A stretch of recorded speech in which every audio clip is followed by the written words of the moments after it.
could ask everyone to rise for the invocation. Pastor Neil Winchester is here from Believe Church. Thank you so much for being here. Absolutely. And the pledges, please continue to stand. Okay. Thank you so much for having me this morning. Let's pray. Precious God, as your word declares to us, you have established an ordained government to stifle evil and to grant what is good. And so as you have raised up these servants to the people, you've also called them to be ministers unto you. And so we pray that you will grant them this morning wisdom and direction in every decision that is made, that they may know how to shun evil, render what is right, and grant what is good unto your glory. We pray this now in Jesus' name. Amen. Amen. Amen. Thank you. I pledge allegiance to the flag of the United States of America and to the republic for which it stands, one nation, under God, indivisible, with liberty and justice for all. Honor the Texas flag. I pledge allegiance to thee, Texas, one state, under God, one and indivisible. Thank you. You may be seated. Good morning, everybody. It is 9:07. We have all commissioners and county judge present. We have a quorum. We're at 901 Leopard, and it is Wednesday, January the 10th, 9:07. So I am certifying that this meeting is called to order. Item D, do any commissioners have a disclosure of conflicts of interest on this agenda today? If you don't, you can also make this when anything comes up if you fail to remember. Item E, moving on to adopting resolutions and proclamations. E1, in recognition of the 54th annual NAACP Freedom Fund Gala, honoring Dr. Martin Luther King Jr. January 13th, I believe is the date. Yes, yes.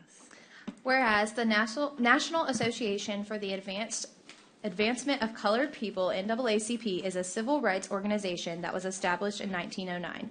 The NAACP is the oldest and largest civil rights organization in America. Whereas it is the NAACP's mission to achieve equity, political rights, and social inclusion by advancing policies and practices that expand human and civil rights, eliminate discrimination, and accelerate the well-being, education, and economic security of Black people and all persons of color. Whereas Dr. Martin Luther King Jr. was an incomparable leader in the American civil rights movement, whose legacy embodies the very concepts of justice, truth, and equality. Now, therefore, be it resolved that the Commissioners Court of Nueces County does hereby encourage the citizens of Nueces County to join the NAACP H. Boyd Hall Chapter number 6168 in Corpus Christi, Texas, on January 13, 2024, for the 54th Annual Freedom Fund Gala honoring Dr. Martin Luther King Jr. Duly adopted by the vote of the Commissioners Court of Nueces County, Texas, on this 10th day of January 2024. I'll accept a motion and a second. We have a motion. I'll make the motion in the second. All those in favor say aye. Aye. Aye. Any opposed? Same sign. And it looks like our very own Miss King is going to speak. Would you like to come up and say something? Oh, well, very good. Let's just start. Yes. And while y'all are there, too, I got the email, but I want to make sure that the community is real clear on exactly the schedule. I know it's going to be open Right. at 9, the March starts, but just kind of what's going on and everything, because this is a big day, and we're looking forward to being there. This one's the gala, the Freedom Oh, I'm Gala. sorry. Sorry, that's the next one. My bad. Yes. Yes. So yes, I'm Thea Kane, the first vice president of the NAACP here at the H. Boyd Hall chapter. And as mentioned, our vision is for an inclusive community rooted in liberation with civil and human rights for all. So the MLK Gala, of course, is to commemorate and to remember everything that Dr. Martin Luther King has done for all Americans, as well as to thank our supporters of the NAACP. So we appreciate the passion that our community has for justice for all people, especially here in our South Texas region. Our gala will be this Saturday at the Ortiz Center beginning at 6 p.m. Thank you. Thank you. Thank you. Did she say you have multiple people, or is yes?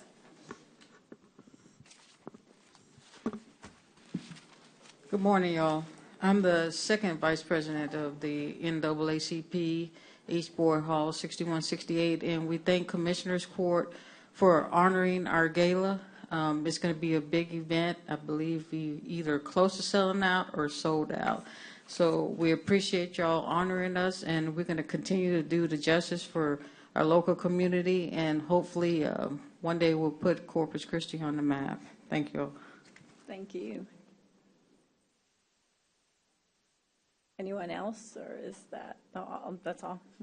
Well, we have our resolution. If you'd like to come up and take a photo, we would be honored if you would do another one with us. I know this is an annual event, but we're quite honored to do this every year. Yes. Stand back here. Okay.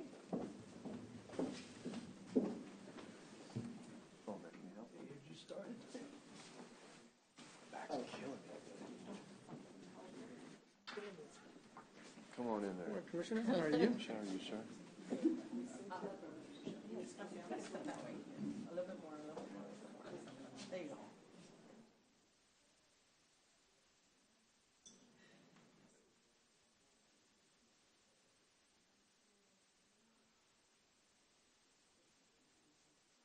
Thank you all very much. Thank you, ladies. Thank you. Thank you.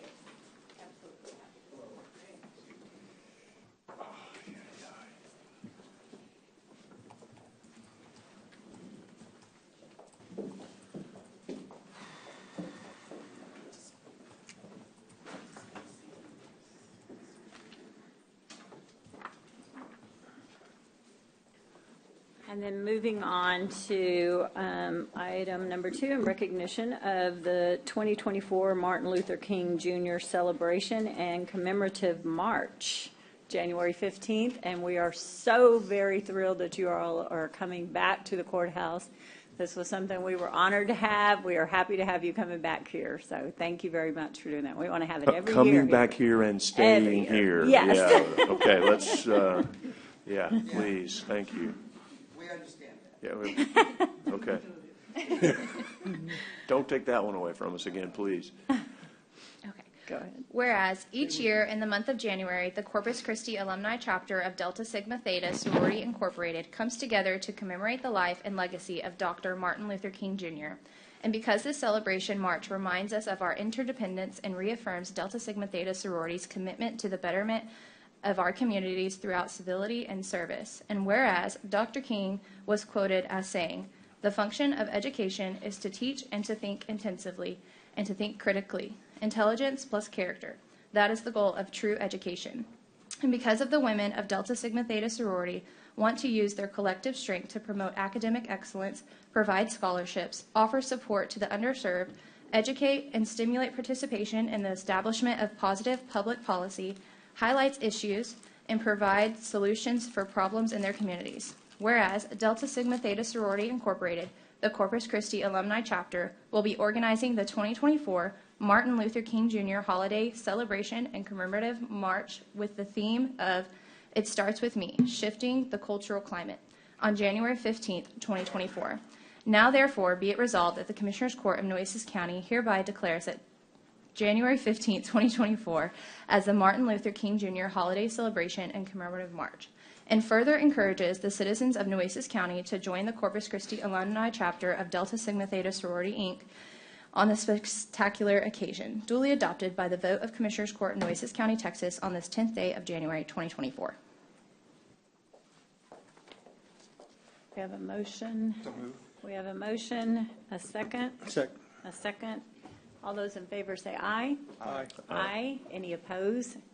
The motion passes. And Stephanie, come on. Good morning, and thank you for having us here today. And we are glad to be back here at the county courthouse. That was initially started with Marcia Hardiman and Judge Lloyd Neal. Oh, wow. So we are very excited to have the Racial Justice Forum start that morning with YWCA at 10 a.m., and then we'll commence with the start of the program in the Central Jury Room as we prepare to march. Very good. And I'm so sad I'm going to miss the march this year. It was my hope Ms. King let you all know that I'm unfortunately having to be out of town, but I am very happy you are back here at the courthouse and hope to do it as We will Commissioner Chesney continue. says every year. So, That's our thank plan. you. And I wanted to say, we really sincerely mean that. I mean, it was nice at the city last year, but it's not their event. It's something that we take very much pride in having it here, have for many years. And I've got to tell you, my son got mad at me last year because he was asleep when I left, and he was ticked that I didn't wake him up. And he said, "Dad, if you do that to me again, you're in trouble." So I texted him already and said, "Okay, just letting you know now, you can't sleep in." And he said, "Thanks," because he really looks forward to that as well. So I'm really super happy. I mean, I was really upset about it last year, not having it here, because it's just such a big event for this community and this county, and we represent all of Nueces County. I get the city has a bigger budget, but Nueces County, we represent everybody in Nueces County, and everybody in Nueces County takes great pride in this event. So I can't tell you how much we appreciate you working with us and coming back here. And if we need to sign something blood oath or something, we'll do that too. But we're really happy to have it back, and I appreciate y'all doing that as well. And so thank you for putting this on. And I want to apologize because every year I look at photos in a beautiful January weather, usually short sleeve. God, no kidding. We got to be prepared on Monday because it's Gotta going to be bundle pretty up. cold. Yes, it is. And it is a different route. A much shorter route, a different route, yes. So- The organ is being installed at the Church of the Good Shepherd, but we will still continue and go to Mount Zion, which is 3-4 blocks away. So it'll be a brisk walk, And a brisk cold walk, but you must bundle up. and Yeah, prepare hopefully no for it. ice on the road. Otherwise, let's go. As long as there's not ice on the road, we'll be okay. We'll just hope for no moisture, and we'll all bundle up and layer up, and It should be dry. hopefully. All right. And I need to give a little bit of credit here to the sheriff as well, Sheriff Hooper, because we haven't been able to have your other meeting at 10 in sight in the past. And we were walking last year, and he said, "Connie, let's get it in the building. We can have extra security here, open up the courthouse, let them have the central jury room." He said, "We need to do this." So the sheriff needs credit for that too, and we're very thankful that he was willing to put forth and make sure we had people here to take care of that too. Yes, So, spoke with them for confirmation on yesterday. Yes, So yes, good. thank you again. Very good. Collaboration is a beautiful word. absolutely, absolutely. Well, we have this for you all as well, so if you want to come up and, Yes, ma'am. yeah. Did you want to speak? Our president. Judge, Yes, sorry. I saw you come in. I also want to let them I think know I that said I that. probably won't make it to the march because I am expecting a knee surgery on my right knee, total knee replacement, so I'll be limping along if I do go. And probably- No We'll marching row for you along him. if we need to. So, but I am Yes. sorry, I'm going to miss. Tell you, sorry, Stephanie, sorry. I No, saw you no. were coming in. and- Yes. Yes. I'm so sorry I'm very late. I was sorry. coming from a That's dentist okay. appointment, That's so okay. I'll smile, show my pearly Yes. whites. My name is Nikila Pradier. I'm the current president of the Corpus Christi Alumni Chapter of Delta Sigma Theta. I just want to kind of echo what Stephanie said, echo Commissioner Chesney and Commissioner Modis' comments about returning to the courthouse. We're happy to be back. We appreciate the hospitality, and we're very much looking forward to Monday. So thank you. Thank you very much. Y'all come forward. Yeah.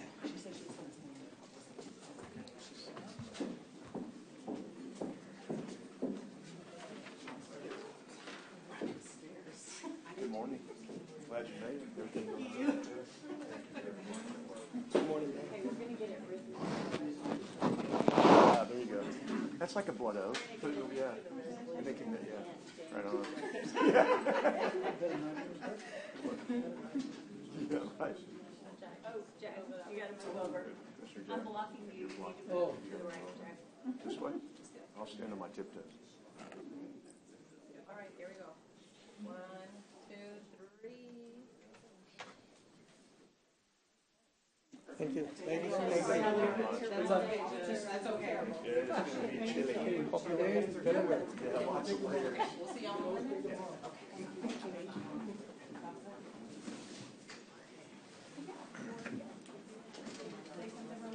Yes.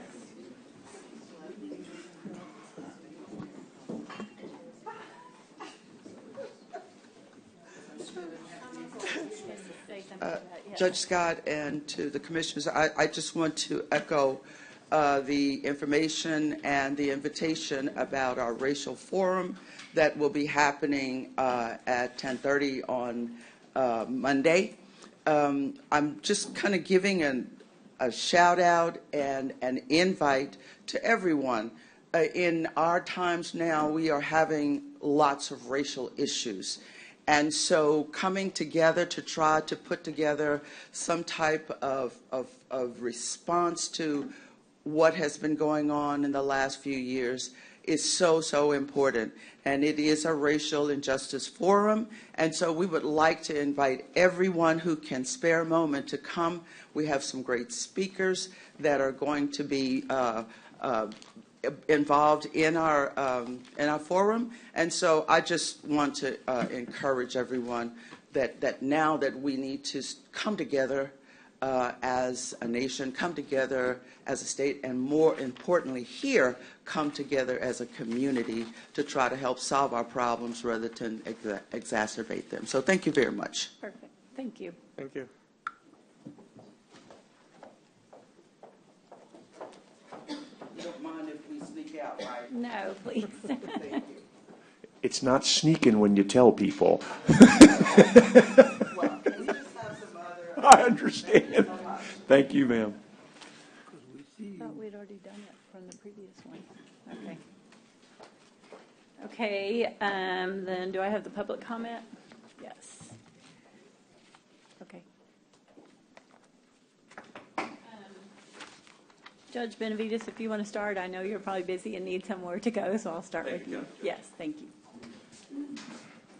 Joe Benavides, 410 Atlantic Street, Corpus Christi, Texas, 78404. To the Honorable County Judge and Honorable Commissioners, I'm here just to speak on behalf of the Youth Odyssey program, and it's a great impact to our community in regards to the truancy issues we have here in the county of Nueces. And I'm just here to recommend. I know there's a MOU is going to be discussed later on with Judge Pena, Secretary, but I just wanted to let everyone know, the court, that Youth Odyssey is a very important organization that deals with our truancy issues we have here in the county of Nueces. And hopefully we still continue to have Youth Odyssey in our programs to combat the epidemic problems we have here with truancy. Thank you so much. Thank you. Thank you, ma'am.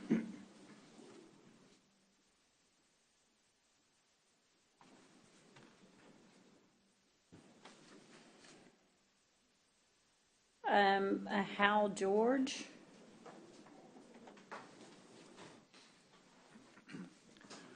Good morning, Judge Scott, members of the Commissioners Court. I'm Hal George, 5350 South Staples. I represent the Nueces County Emergency Services District number 4. We are here, obviously, because we were shocked by your action on December the 13th of not reappointing Jeff Atwood as a commissioner. We're still trying to understand how that happened. We're just kind of amazed.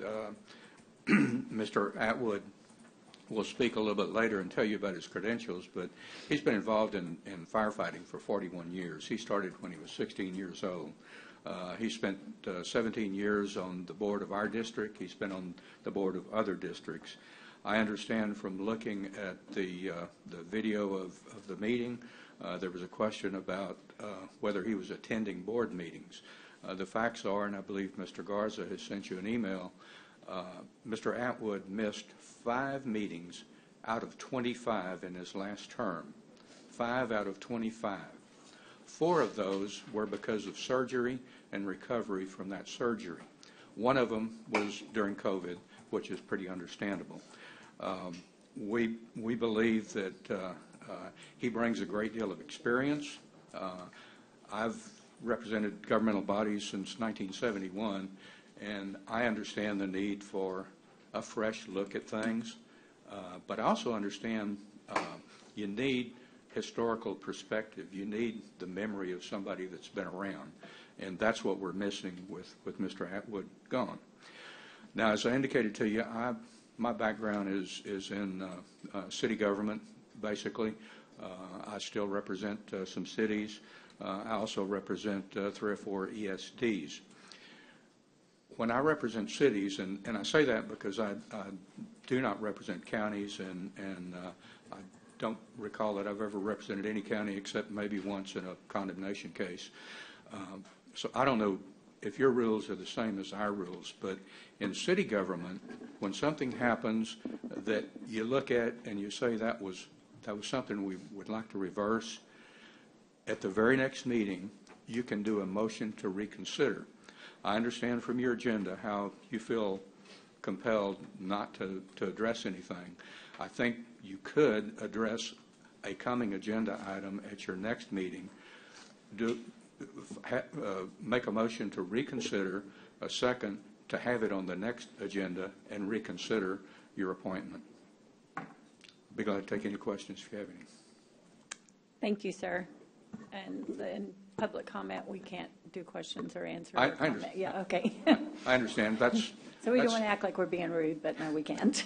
Thank you. I understand, and I think that's the quickest I've ever gone through 3 minutes. Thank And you. Judge, just to get some clarification, do we have that rule, Ms. Dorsey? Does that apply to us? Commissioners, if this was simply reconsidering a vote where someone was not appointed to a board that was an independent board, it might be different. We issued an advisory in January of 2023 regarding another ESD removal. I will be recirculating that advisory later today, but I believe I would just defer to that as my advice to the Commissioners Court. I don't know what that advice was because I don't have that in front of me, so I don't know what you're telling me. But at the end of the day, if misinformation was given and a member hasn't been sworn in, again, I've slept since that advisory. That was a year ago. I haven't seen it in a year. So I don't know what you're referring to, but we can always make a motion to reconsider anything, in my opinion, that has someone hasn't been sworn into for anything anywhere. And unless you show me a law that says we can't. Not in public comment, though. No, but I'm not. Sorry, yeah, we will have to bring this back for another meeting, so there's no reason to discuss anymore. I'm not addressing them. I'm just. The advisory will be circulated, and we'll talk about the things that are requisite for removal of an ESD board member. But if they haven't been sworn in, it's not removal, Jenny. That's what I'm saying. That was my question. And that's something we can address. Right. That's Jenny, what I'm asking you to. And when I spoke to you this morning, that was my question to you. Exactly. If they hadn't been sworn in, you know. And you didn't know whether they had at that time. I wanted to make sure. Okay. Yeah. Okay. So that would be the. So we can address this, and she will send the information. Our attorney will give us information. We will have to put it back on an agenda, whoever wants to bring this back up. I know, so there's no more discussion that we can have today, so it's really a moot point. So moving forward, we will have it on the next agenda if this gets clarified. So, Ernest Garza. You're already there, ready. Yes, sorry. Thank you, Judge, Commissioners. My name is Ernest Garza. I'm a local CPA, work a lot of governmental entities, 4530 White Oak, Corpus Christi, Texas. It was brought to my attention on your December 13th, 2023 meeting regarding the Nueces County ED number 4 appointments, specifically our president, Mr. Jeff Atwood, had attendance issues. I was asked to review the prior minutes because I attend all the meetings. I take those minutes. And so in reviewing those, I feel like I'm not sure who gave you the information, but you did not get, a discussion was made about his attendance, and that wasn't a full accurate response. I reviewed the last 2 years, and out of 25 meetings, as Mr. Al George said, there were five meetings he missed, so he's been there 80% of the time. So I think that was misleading information that you were provided. I believe you need to know that. It would be a critical information on your appointment decision. Mr. Atwood's been president not just with the ESD number 4 for many years. He was the fire chief for RTFC for about 10 years. He was our president at Nueces County's D number 1, Annaville, for many years. Mr. Atwood has over 40 years of working fire and being a paramedic. serving our county. I just want to state the facts for you and give you full disclosure. And I have copies of minutes. Again, thank you. Thank you. Thank you. Mr. Atwood?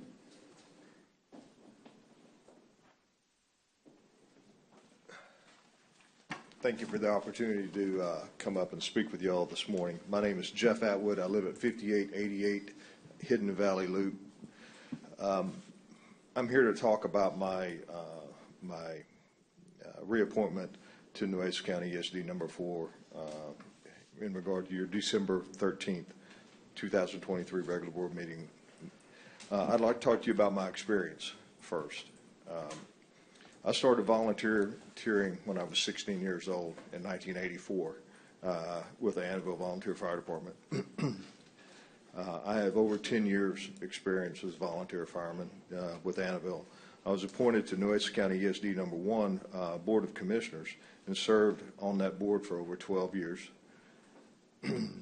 8 of those years I was the board president. In 2006, I resigned my position at ESD number 1, and my family moved to a new home in the Blunzer community.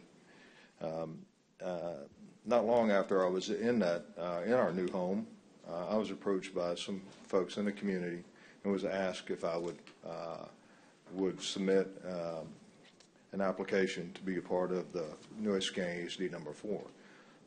Soon thereafter, I did that. And in 2006, I was appointed to Nueces County ESD number 4. In 2008, I was asked by the board to be board president of that board. So I accepted that position, and for the last 17 years, I've served on that board. In 1988, I began my career in emergency response services. I was hired by Refinery Terminal Fire Company. I've held the position of firefighter, driver, captain, training officer, division chief, assistant chief, deputy chief, and fire chief of Refinery Terminal Fire Company. As fire chief at RTFC, I had 122 employees that worked for me. I had 7 fire stations I oversaw. I oversaw a $14 million a year budget. I retired after 24 years with RTFC to help manage a family business. I hold certifications as a firefighter, a Marine firefighter, a training officer, a hazardous materials technician, a confined space and rescue technician. I'm a certified incident commander, a certified emergency medical technician, and a certified paramedic. For 41 years, I've served the fire and EMS service in Nueces County.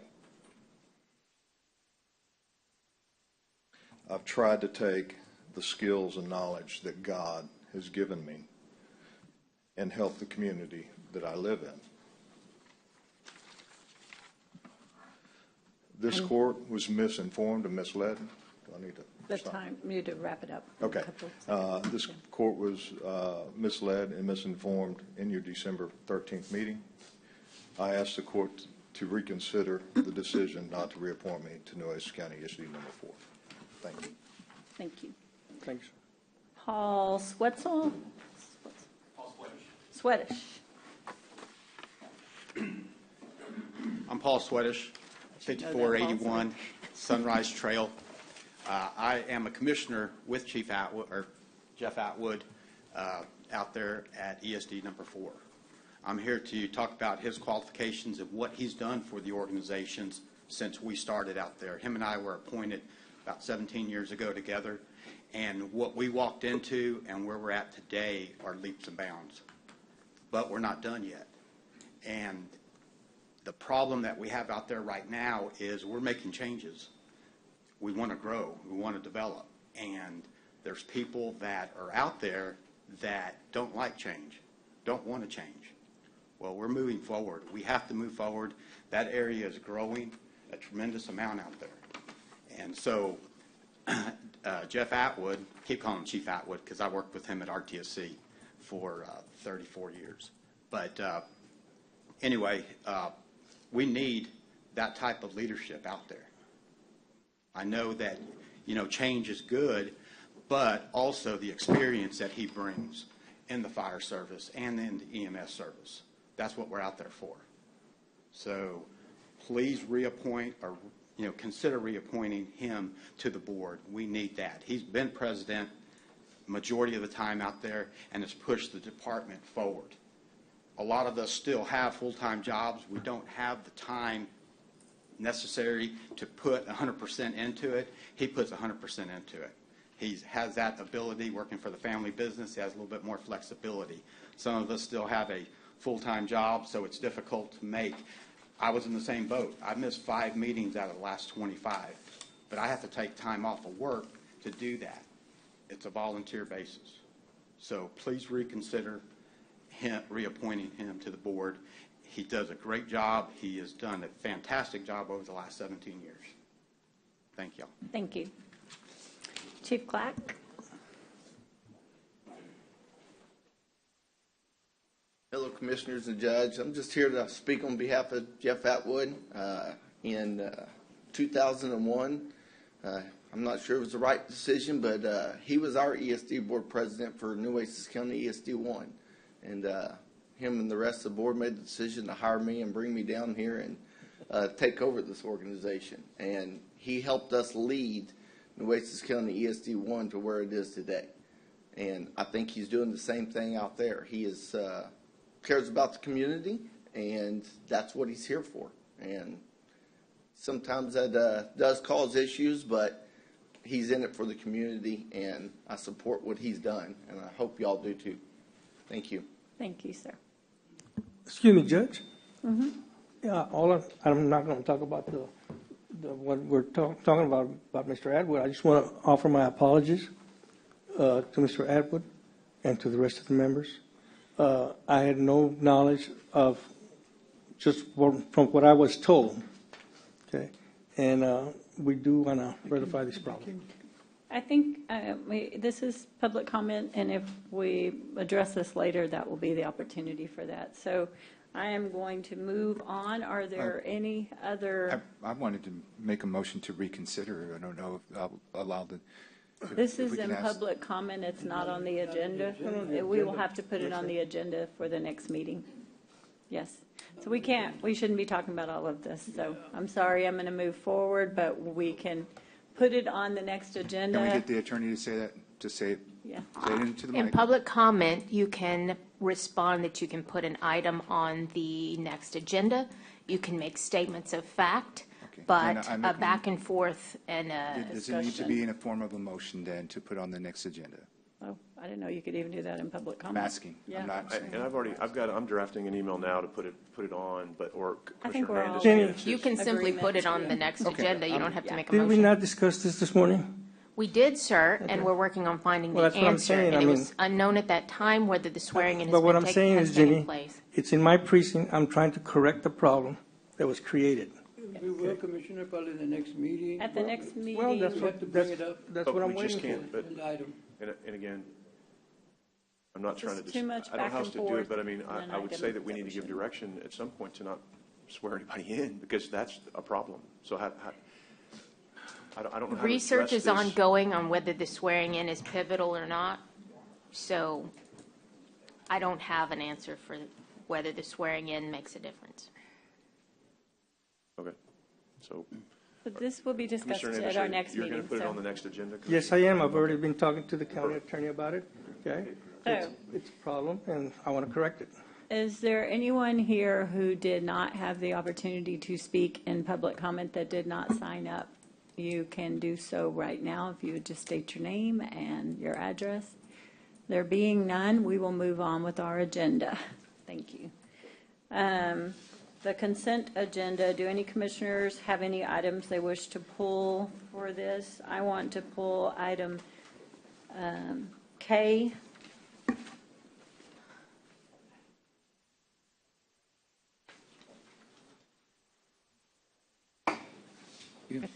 If you-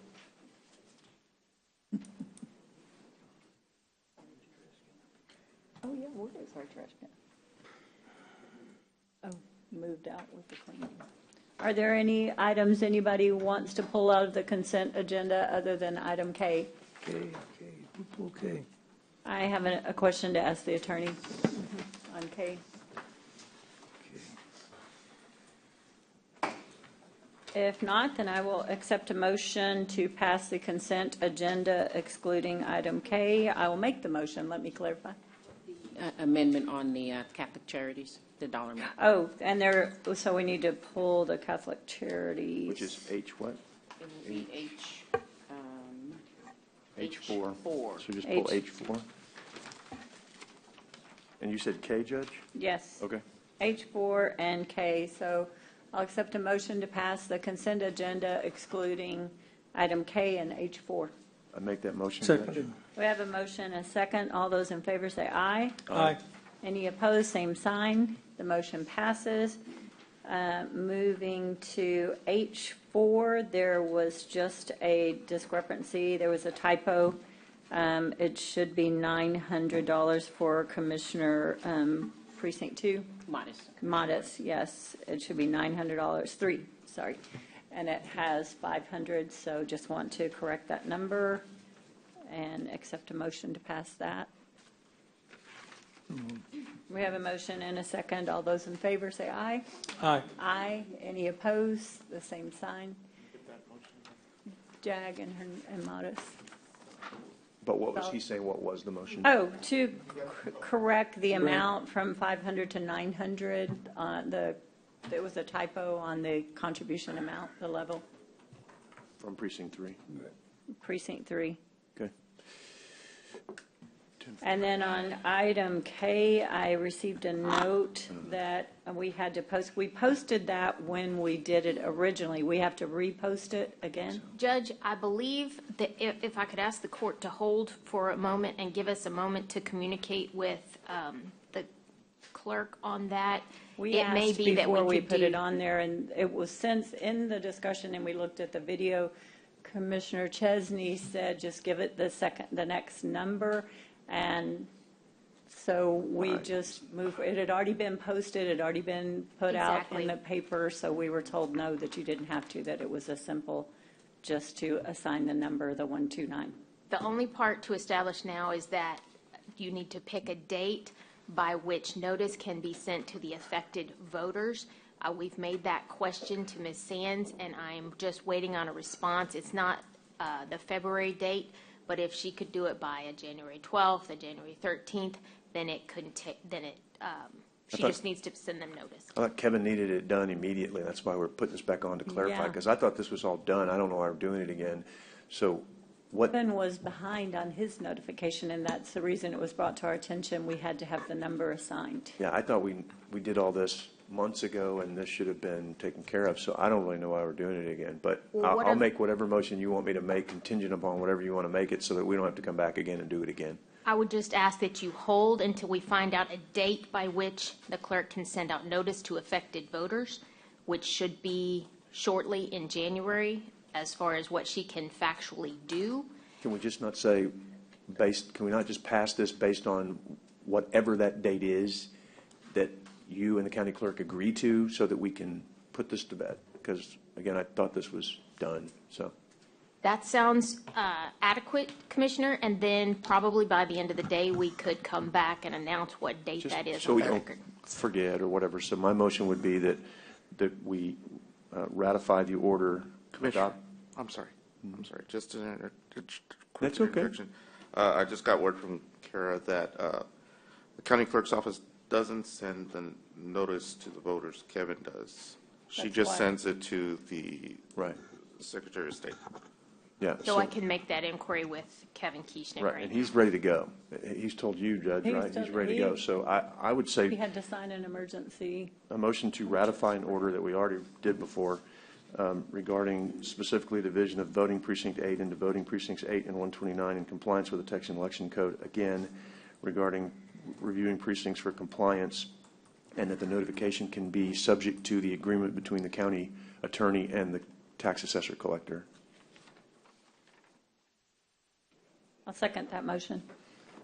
That's sufficiently said, Jenny? Yes, and then if I get confirmation back, I just sent the email, Okay. then, Yeah, he's ready to go as far as I know. If he hasn't already sent them out, he was preparing So to send whatever the out date because is they been had to agreed to. send. Yes. Okay. Yes. So we have a motion and a second. All those in favor, say aye. Aye. Aye. Any opposed, same sign. The motion passes.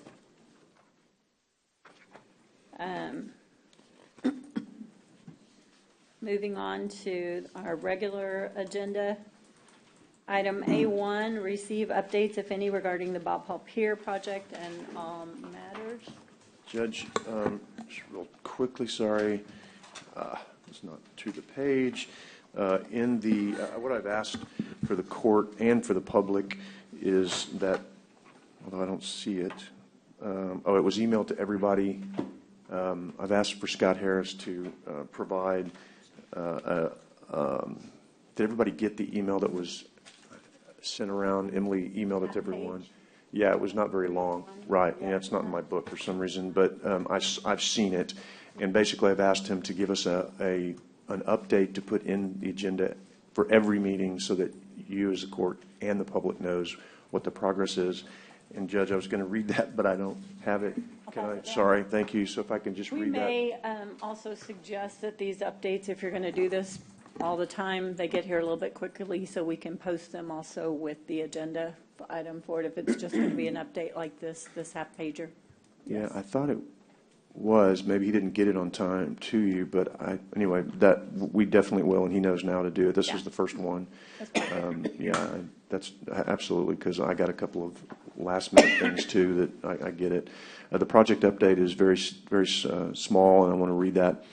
Jacobs Engineering continues to work on the design, working towards 100% delivery to LAN on or about March 1. The LAN team, which is LAN, Hanson, FNI, will review the design and deliver comments to Jacobs within 1 week. Jacobs will address any last-minute comments and present 100% design to the Coastal Parks Board Commissioners Court per board calendars. Coastal Parks and Balcones, the biologist, and Jacobs are actively responding to comments from U.S. Fish and Wildlife received through the USACE. The permit is still not complete based on those comments. We have standing progress meetings this is not we, but the team has progress meetings every other Thursday. The next meeting is January 11th, where we will get an update on the permit and design, including the schedules for both, which means we will have that for the January 17th update, and they know they need to get this in sooner. But like I say, this was the first one of these that we asked for, and they should be coming back to the court and for the public to see on a regular basis. And I apologize for that not getting in sooner, but that's just when we got it. True, and I apologize for stating that you should get it in. No, you're right. We have back-to-back meetings next week, so yesterday was the deadline for that posting as well. But if you get it to us, we can get it attached before it goes out Friday to the public. So if you could get us an update, any changes to this. Right, well, Scott's here, he heard you, so I know, he'll that's get you why some. I'm telling. Yeah. I was talking to him personally, so. Yeah, no, you're 100% right, Judge. Thank you. Um, Thank you, sir.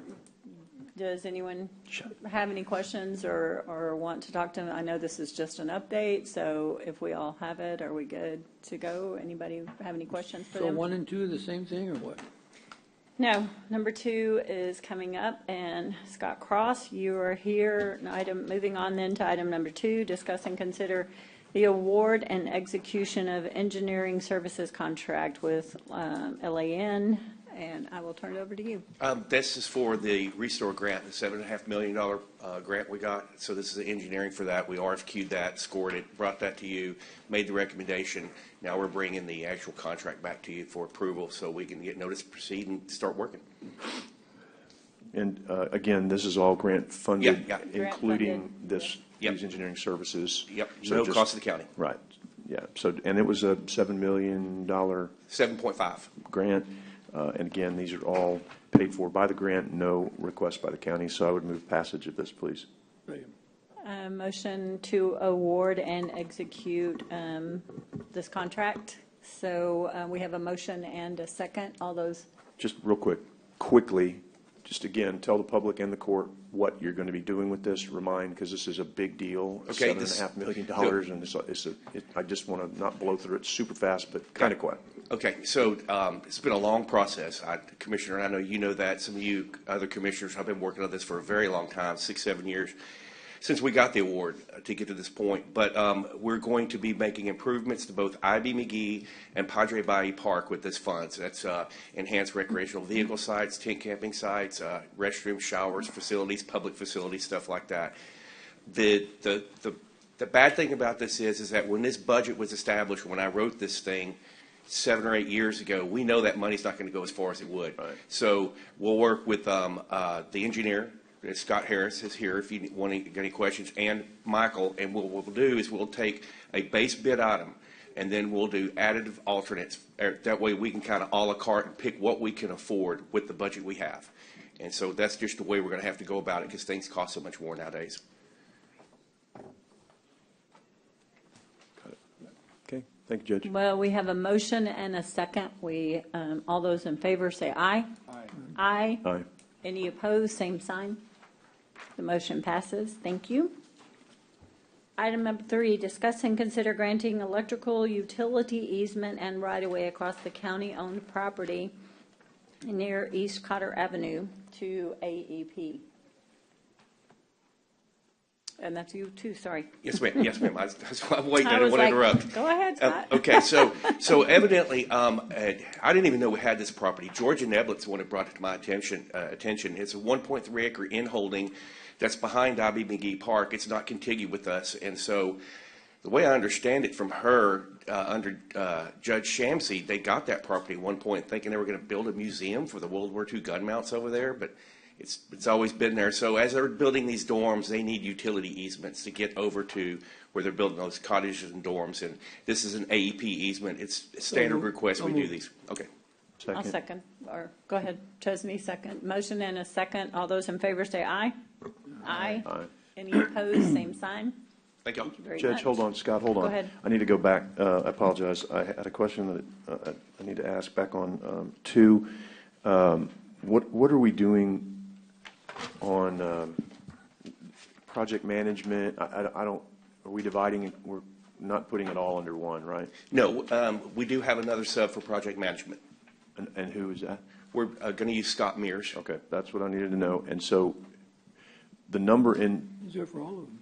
the number is pretty large in this contract. Well, there's a basic number, but there's these additives. In other words, if we have to do additional survey work, there's a number allotted for that. Okay, so this is a pretty large number for just an engineering contract. Yes. It's the Restore Act grant, but I can't remember. It comes from the federal government. It's Treasury, Department of Treasury. I can't remember which one. Treasury. BP, the BP oil spill. Oh. Yeah. Yes. That one. So I'm a little concerned about the number on here, and if you're going to add, my anticipation would have covered everything. So. No, I thought it was. That I number thought that's what you said. includes Yes. the project manager underneath that. And okay, that's what I'm trying to clarify. Yeah. I didn't. I'm saying that correct, aren't I? Yeah. Yeah. Did I? So. 2 project managers. Okay, Yeah. so did I? I mean, I'll let Scott speak to the numbers. I mean, the budget is the budget. It's already been pre-approved by Treasury.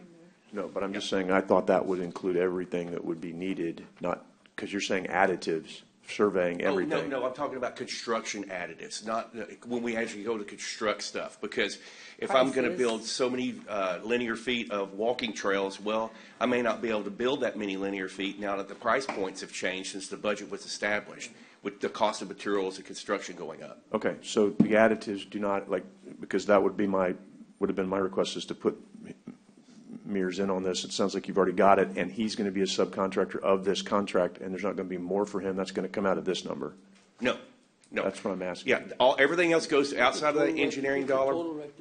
That's all they Everything have. else goes to construction. It's basically almost 2/3. Where does Mears' fee come from? This number? Yeah, Okay. underneath that number. So in this number, which is huge, so that's going to be project management, which he's going to do, which is going to be separate than engineering, Yes. right? Because we like to do that, Yes. right? We don't want the same people overseeing. It's kind of a fox watching the chicken Yeah. coop. No offense to anybody meant, just in general. And so any of this, I'm going to call them the soft costs, is covered in this, and there's not going to be any additional for whatever else has to be done that's besides in a bid. Like, let's talk about the surveying that you said. Is that included in this? Yes, there's a number in there for additional surveying if needed.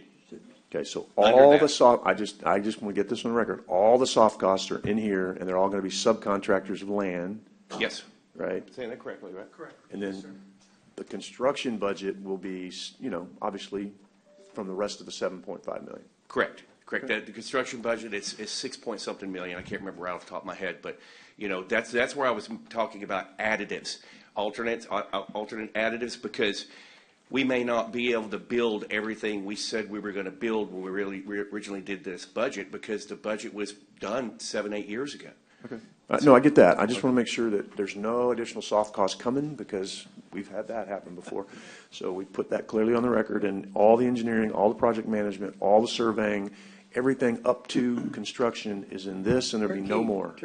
Turnkey, that's the word. Yeah, no, I mean, they're pretty strict with this. This budget is solid. I mean, if we have to make an addition or a deduction, we can't do more than 10% overall, not per line item, under this program. So these numbers are pretty solid. They're pretty tight. No, they're real tight, because this is it. Like, this has got to be it. No more additions to the soft cost. If it is, it comes out of this number, and it doesn't get added. That's what I'm getting to. I want more for construction, just like you do, and less for, no offense, for engineers and project managers. Okay. Yeah, All right. and we also have our grant admin that's already been done, and it's not under that number. It's part of the overall award too that's being done.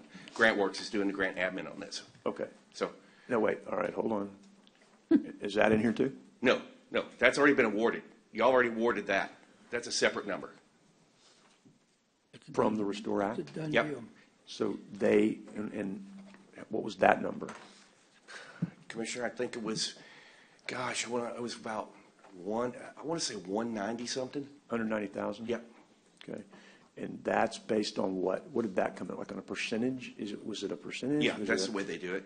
So if it was, hold on a minute, let's just do that for a second. So if the total, It's all grant funded. no, I get it, but I mean, so 7.5 million, right? Mm-hmm. And let's say it was 200,000, right? Divided by 7.5 million. That's about what, 2.5%? You're doing the math. I can't do it in my head That's like fine. that. I'm just checking, because, look, this is grant money, but it's still taxpayer money. It's Yeah. just not county taxpayer Well, money. actually, We it's gotta be- not taxpayer money, because actually it's penalty awards from the BP oil spill. That was BP, yeah. Okay, so that was settlement money. Yeah. Settlement. Fair, Settlement. but it's still taxpayer money. Yeah, it comes to us. Yeah, because it Comes to came us back as to ours. the taxpayer. But I mean, I get it, it's not coming, they're not printing this money. No. They're getting this money, but it's still taxpayer money. Okay, that's fine, then we've clarified that. This is it, this is all, everything's been awarded, and everything else goes to construction. Correct. Beautiful, okay, thank you. Run, Thank you, Judge, don't sorry walk. about that. Can I go? Yeah. Wait, just kidding. I said run. Yeah, you better hurry. Item number 4, discuss and consider approval of renewal of Lone Star unmanned aircraft systems. And I believe we have Mr. Sanders and Mr. Payne here as well. Go ahead, Dee, sorry. Oh, no, I'm just here if anybody has any questions. It's an interlocal agreement, and I think we're all in favor. I'll make the motion to pass. We have a motion and a second. All those in favor, say aye. Aye. Hernandez, seconded, sorry. We do some of these quick. I just want to say, I Judge, thought you seconded, right? Yeah. I know you had your staff. I was out there and my assistant a few months ago, and it was amazing to see these. You think the drones, you think of the kind of commercial grade, the ones that you could buy at a store or something, and these are huge. I mean, the wingspan's 14 feet wide. It's The one thing that's really cool about their program, they're one of 7 in the nation Right. that can fly in that national airspace. You can hear me. In So- the nation that can fly in that Yes, space. in And the I remember nation. when that was awarded to Yeah, here locally. It's a big and deal, so we From want the to. beginning of this contract, when it was done way back in 2018, a lot of stuff has happened since then. The technology's gotten bigger, better, so we want to make sure that we have folks like these in our back pocket, so if we need them, we've got them and we don't have to go looking for them at that time. Yeah, no, it was, I mean, the infrared, I mean, all the sensors they use, even during broad day, I remember it was a beautiful sunny day, they were out there and still able to use the different cameras that they have. And they were talking about just using it for emergency response, just for all kinds of applications that they have. And most, if not all, of the pilots there mentioned that they all have military experience. They were formerly in the military before getting these civilian jobs and now working on their behalf. So it's just a great partnership. It's a great resource to have, and the fact that we get them to fly out of the county airport in Robstown every so often is pretty neat. We're glad to have them. Yes. Thanks. Very nice. Good job, ma'am. Thank you. We did a motion in a second. Did we do the vote too? We did the vote too. Okay, I was like, I forget. Item number 5, moving on. Approve the interlocal agreement for a period of 1 year beginning January 1 through December 31st between San Patricio County. Yes, we have a motion, and it is paid for by the sheriff's office. I will go ahead and say 2, so I will second that motion. And all those in favor, please say aye. Aye. Aye. Any opposed, same sign. The motion passes. Thank you very much. And item number 6, receive an update from Anna, not Lulu, on all ARPA projects and other matters.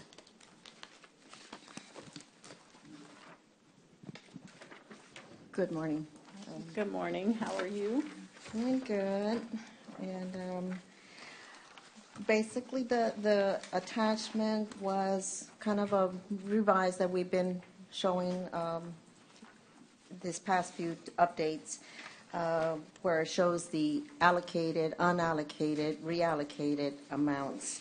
And based on that, we also sent an attachment, including an attachment that we did get a refund on one of the nonprofit organizations. So that's $49,000 that's available. And that was one of the attachments. The third attachment was how we came up with the breakdown of how we came up with the reallocated amounts for the piping, the sewer piping, and then the reallocation of the roof, the county courthouse roof. Okay, so Is there any questions on those? Yes. Okay.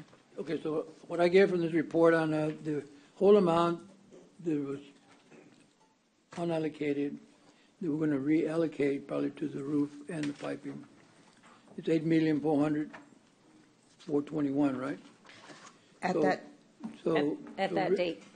on July 26, 2023. Right. 27, 26, 23. So the roofing right now, we're kind of allocating the $4,297,255.88, and the piping, it's $4,632,165.62. So that takes away all the $8 million that we unallocated from other projects, right? That would use up everything except for the balance the at the bottom, the 49 49,000. 49,000. Yes, at that time, yes. So the 49,000 still sits there, right? Yes, sir. Okay. So, which is good. I'm glad that finally we got something to show the allocations, unallocated and all that.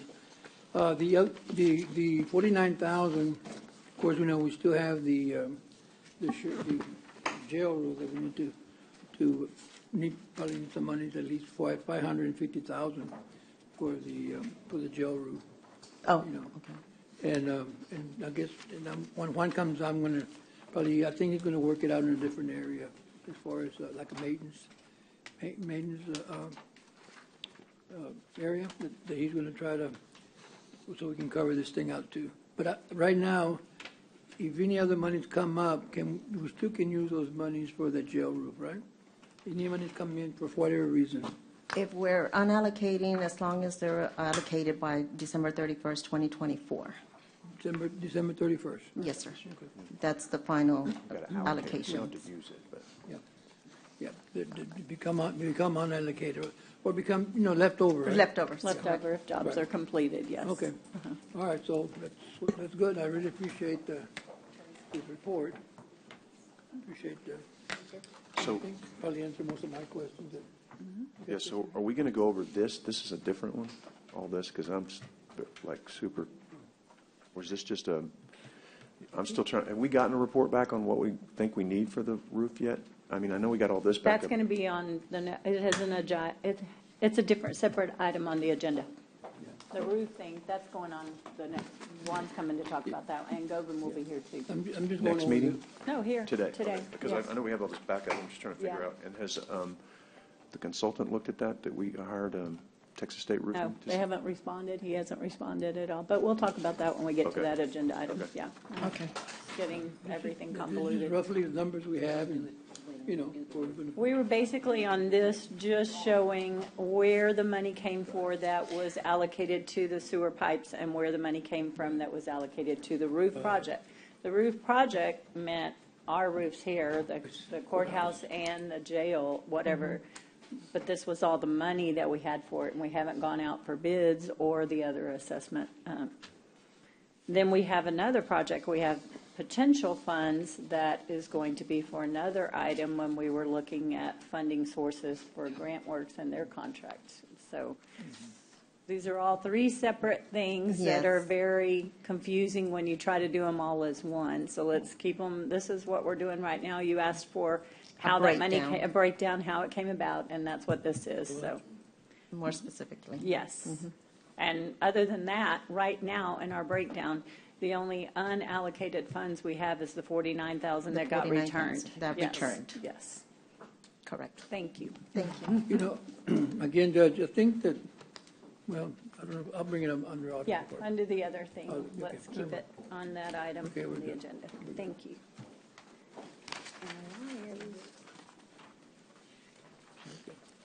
Thank you. Then moving on, that's just a report, and we don't have any, to item number 7, discuss and consider allocating $300,000 of Precinct 2 ARPA funds to the Colonia Septic System electrical improvements. And that is on your allocated funds. This is not in anything else, so. Right. And that, I assume, would be your motion. So, Second. We have a motion and a second. All those in favor say aye. Aye. Judge, just point of Yeah. clarification real quick. What, I know it says the septic, but for what area, Commissioner? my area. But just in general, or Yeah, a certain project? You know, well, we're Have the looking, project oh, selected yet? Tierra Grande and Petronila 1 and 2. Oh, okay. estates. So do we need to designate those, just to be specific, or not? I don't, No, What did ARPA say? Do we have to do that on the vote thing? probably, Where's right? Anna? I think we have to, No, Yes, Your Honor, we will make sure when we do it for the report that we will have to make sure each one's identified separately, yes. so do you want to go, like, I did mine like London drainage, but then Yeah. I'm coming back to specifically allocate to projects. Do you want to go ahead and do that, just to be specific? yeah, but let me ask you a question first. What if, Tierra Grande is one, Petronila 1 and 2 estates is the other one. If we have money left over, can we go to another Yeah. project? As long as they're identified, You presented, just- and allocated by Both are doing December the same 31st. thing, Yes. Which is gauges and motor, the electrical. Okay? You would just come back You and have to reallocate do it. the same. It's just if Yeah. you have funding left over, you can Yeah. allocate your Okay, money so as do you long want- as Because it's. this is from your unallocated, Approved. you're Right. allocating it Right. to a specific Right. location. So do you want to say? To be Tierra Grande and Petronila And estates number 1 and 2. It's just right away, like kind of what we did in precinct 4? No, or this is for gauges and electrical Okay. for the septics. You're actually putting them in. Well, they're actually putting, I got you. I guess, you're putting in electrical, right? Okay. Okay, so All right. I think you made the motion. I don't know who seconded it. Hernandez Okay, so do seconded. you want to amend your motion to specifically identify those projects? Commissioner? Yes. Tierra Grande and, Yeah, I can just re-identify the projects under that allocations will be Tierra Grande and Petronila estates 1 and 2. So the motion has been amended. We have a motion from Commissioner Gonzalez, seconded by Commissioner Hernandez. I assume you're still fine with that, Commissioner? Yes. All those in favor say aye. Aye. Aye. Any opposed? Same sign. The motion passes. Moving on to item number 8, discuss and consider approving International Consulting Engineers' request to include Adura as a subcontractor for the ARPA projects and approve the order. And how does that I- work? I Like- had the question about that, and Michael and Jenny talked, and this, we let them explain. No, I just want to make sure, because I don't think they're We on. did. I checked with the attorney and Michael purchasing about it. Legit, I don't care. Is it okay, Jenny? I mean, Michael, everybody good with that? I mean, on ARPA? I mean, Anna, whoever? This is item 8. 8. I believe we discussed this and Yes, the current contract that we have with ICE states that they are allowed to subcontract certain portions of the work. And the contract does require, though, that they get written permission from the county to do so. And that's what this order is going to effectuate. And that meets the ARPA standards so that we're okay with them? Yes, because it also holds the subcontractor to all the same ARPA requirements that the original engineer was held to. Great. The county will get a bill from ICE because the works, there'll be, that subcontract will be between ICE and Ardura. The only, when it was brought to my attention, we thought they were going to have to come back for every specific job and get approval from the court. But after Mr. Robinson talked to the county attorney, they said, no, it belongs on this side. They don't have to come back for every job, that ICE can use Yep. them as a sub. So just for note, for other contracts that you have, Yeah. if you have a engineer that needs to subcontract some of the work, they can use the similar order for their master service agreement. And then any projects, work authorizations that come about after that can be applied in the same manner that this one is. You had a motion already, and we had a second. Yes.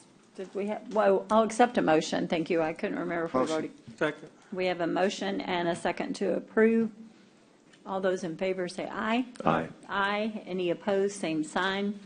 The motion passes. Thank you. And item number 9, discuss and consider selection of Ardura for engineering services for your precinct 2 Colonia septic. And I believe that's what we just voted on, those electrical improvements, and Right. you're just wanting to To hire select the Ardura. engineer.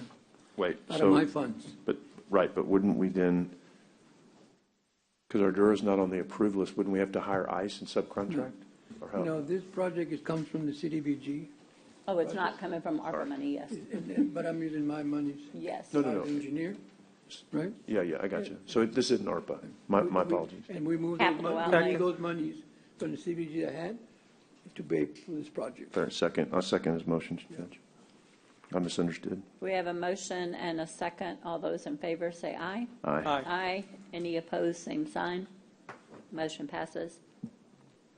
Item number 10, receive FEMA reimbursements update. Anna, thank you very much. You're back up.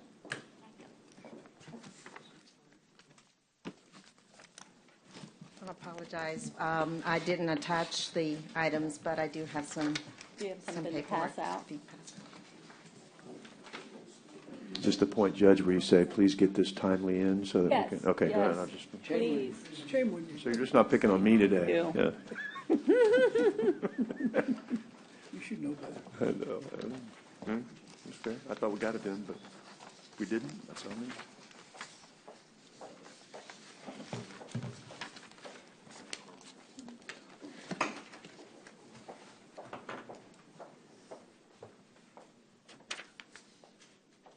Thank you, ma'am.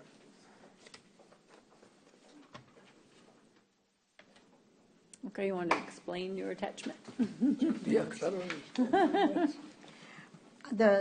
The one attachment with reimbursement request, these are the requests for reimbursements submitted already to FEMA, and these are basically the same reimbursements that we had in the last presentation, updates for FEMA. If you see the workflow step, it says complete. When it's complete, that it means that they have already reimbursed the county.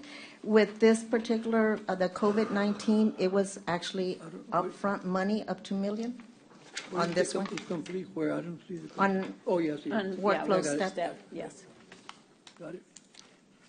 And so we really didn't get a reimbursement from it because we got upfront money, but this was towards that upfront money. It Advance. is showing that we have completed their requirements and they have accepted our expenses out of that money. If there was an adjustment, that's the adjustment amount. So the total eligible is what was towards the upfront money of the two advance money. And what was some of, I'm sorry. But very simple, Anna, just what did they deny and Yeah. how much did they deny? That was my question, too. You know, Still not, we had some, I was sat in Well, on they- these meetings I know they too. got a report back about a month ago, I think, right, from FEMA saying that they weren't going to pay for certain things because they needed more information. So That's pending, everything is If it pending. has expensive documentation review, that means that they requested some additional information, and we submitted it, and they're still reviewing it. So it is not a complete item, so we don't know what the final number is going to be. And do we know what those items are? Because it doesn't say here. Or Like if they outright denied anything. The meals were outright denied, as we knew they would be. Number Yes. 8. Number 8. Number 8, we submitted 16. That was the meals? The meals Yes. that was from the RMB. Yes. Spectrum. Fairgrounds. And what's number 9? I apologize, I forgot the breakdown. And what's number 1? I can come back and get that paperwork, I didn't The have only it. 3 that are pending, the rest are complete, is We have, number, like, what's the adjusted amount for number 1? The Lexus, the software, because it was, but we submitted it with another application. So what wasn't wasn't approved on these, we did submit another application because on this particular grant award was for vaccination only. So if it was anything related to testing, it wasn't approved. So the one thing we know has been rejected has been the meals for the 69,000, right? Correct. And then you don't know what that 24,000 is just, you need to go look, right?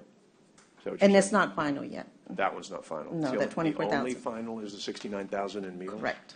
Well, and the 122 on the first one, But that's the software. but then you we reapplied for we it. applied But for. we haven't gotten that complete yet. We did get an award in late November for the application that we submitted for other expenses that weren't approved through the vaccination grant, and that was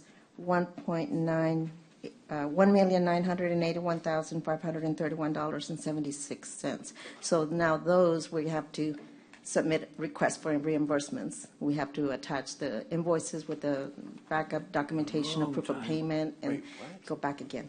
Wait, I'm confused now. What's that's So- an additional 1.9 million? Yes, sir. The second attachment, And again, if they were not related to vaccination, they were not approved through the FEMA advance, the 2.2 million. So, and Haggerty is the one that submitted all So, that application before they left. Excuse me, But we did get an Go ahead, award. I'm sorry, go ahead. We did get the award for the 1.9 million. So how much short are we? yeah, I mean, this is getting confusing. So we know the meals have been rejected. We know you've reapplied for the 122 somewhere else, but that's not been talked about yet or decided upon, and we don't know what the 24,000 is. But then this 1.9 on this second sheet that we just got, that's another 1.9 in addition to the 2 million. It could offset the 2 million. We did get an advance on the 2 million, and only so much has been approved so far. But we did apply for 2.2 million, and we got 1.9 million approved, which is the breakdown for force account labor of overtime, force account equipment, the materials, rental equipment. And That was approved? That has been approved. But we have to also now submit all the documentation and request reimbursement like we did on the other one. So They went through the stuff and all the items, and they said, okay, that's eligible. But then this is like an application, and then we have to move it over to the TDM workflow, and then we have to request reimbursement, go through that process again. So, okay, so when will we know how short the county is or how not short the county is based on your best math? Because that's really what it boils down to is, another year. like, what do we, Well, we can provide another update in March, see where we're at, and then see.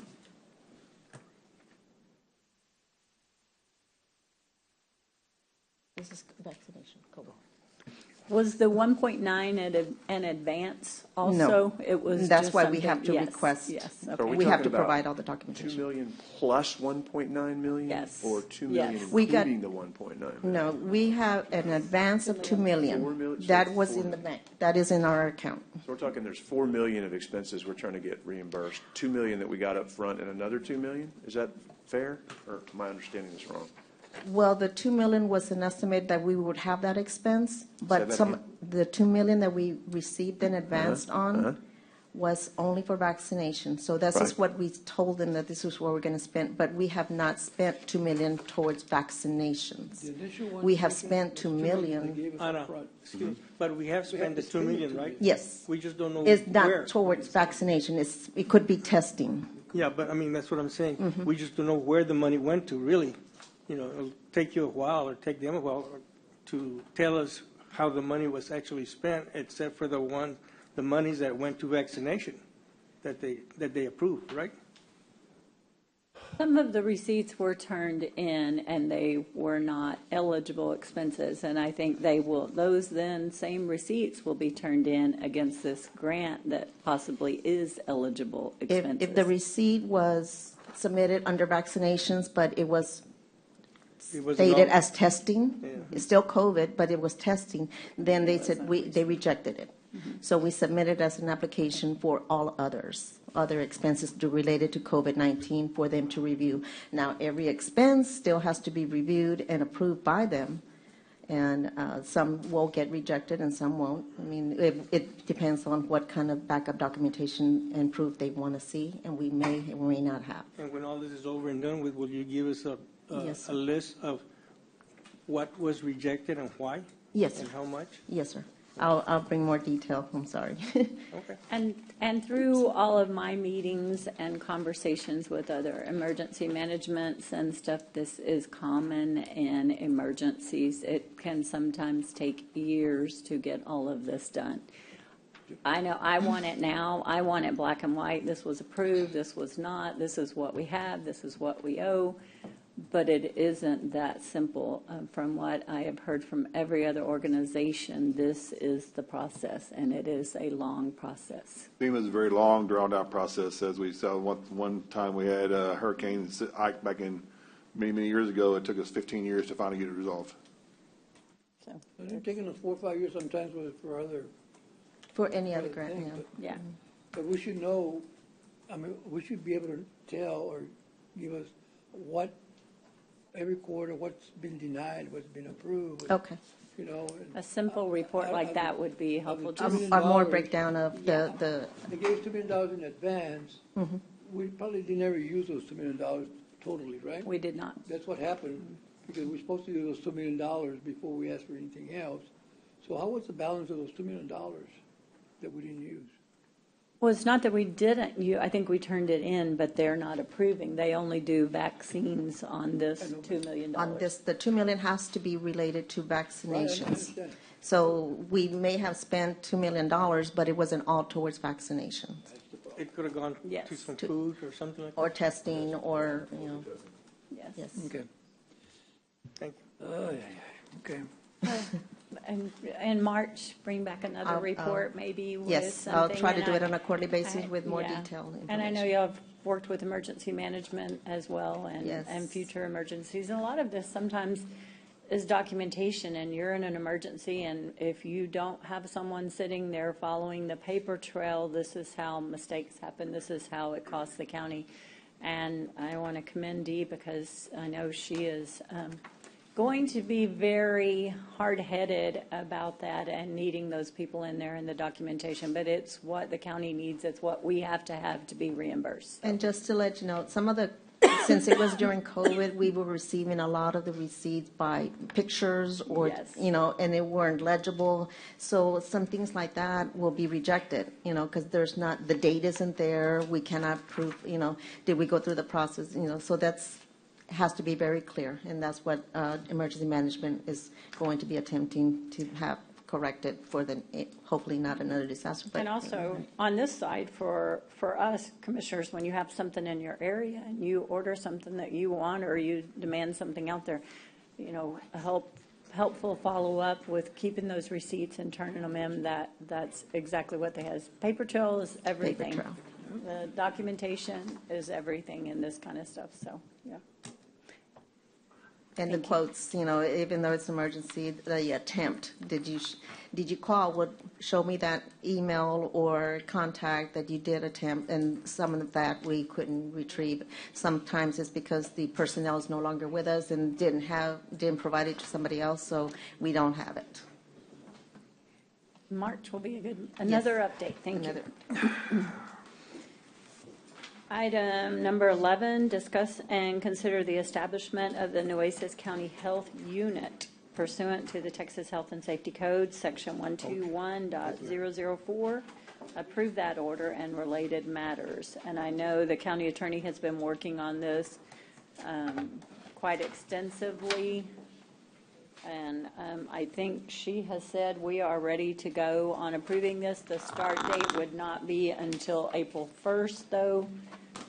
And I believe I have a final draft. If you have one in backup, please disregard that, and I will circulate an edited version of the order. Just one question on this Go in ahead. general. I mean, overall support it, and thank Commissioner Gonzalez and, of course, the county attorney and everyone else for working on this. I guess this is as binding can get. Can always, if things change within our county, we can always kind of undo this, right? It's not, Absolutely. Yeah, okay, you can always get out. yeah. Sounds good to me. This is a health unit, not a health district, so there's a very clear difference in the two, yes. Yeah. So we're changing it to the health unit. I will accept a motion. Wait, and- okay. Go ahead, sir. Motion and a second. A motion to approve the order and with corrected Name it. contract, I guess, that you have, or corrected I can't even, corrected order. why is this font so, I had a hard time even reading this. It's light. It's light and it's small, and I've never seen this kind of, it's up with that. Machine. Small. What are the corrections that need to be in there? I guess I would ask that. Is it major or is it No. simple, minor typos? I don't know. I just received the corrected document this morning. So I don't know what changes exactly are in there, but I can Could figure you that out. maybe and give it- bring that back, maybe after executive? I'd kind of like to know before we vote, just, Yeah. Yes. without it. I'd still like some lengthy explanation on it too, so. Yeah. Well, were we voting on what? The name, just the name to put a unit? Well, no, to The establish order it pursuant to create the order. and approve the order. Approve the order. I don't even know The what health this, unit, to create the health Oh. unit.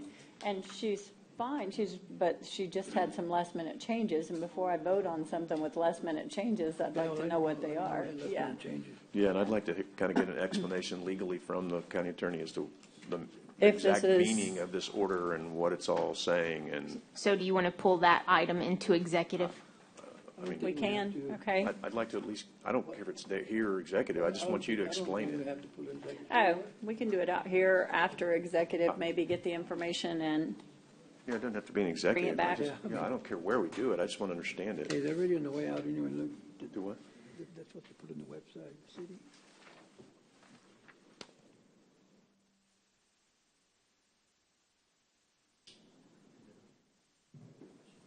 okay, so we will bring that back. Item number 12, discuss and consider the upcoming Commissioners Court meeting dates, workshops, and related matter.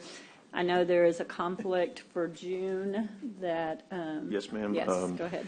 Judge, thank you, and I apologize to the court, I missed this, because I didn't note the two back-to-back meetings in June.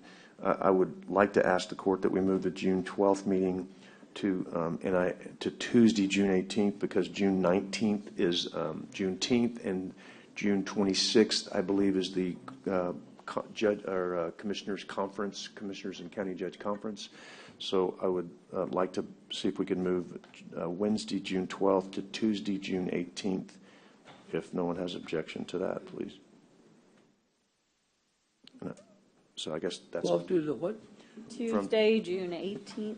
Wednesday, June 12th to Tuesday, June 18th.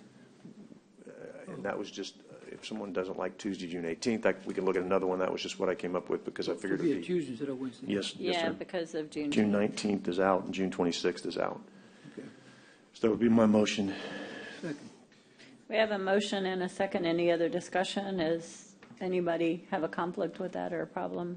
I mean, I may just have to zoom in for that meeting. My son's almost an Eagle Scout, so he's got camp that week. But as long as I get a signal, I'll climb up to a mountain and I'll zoom in. No, we could do it. No, hold on. But I'm good with that. No, I we mean, could as do long it. as everyone else is here, I just want to make sure there's a physical form here. I can always just zoom in if I have to. So I'm good with that. I mean, I get it. We need to move it. We need to move it.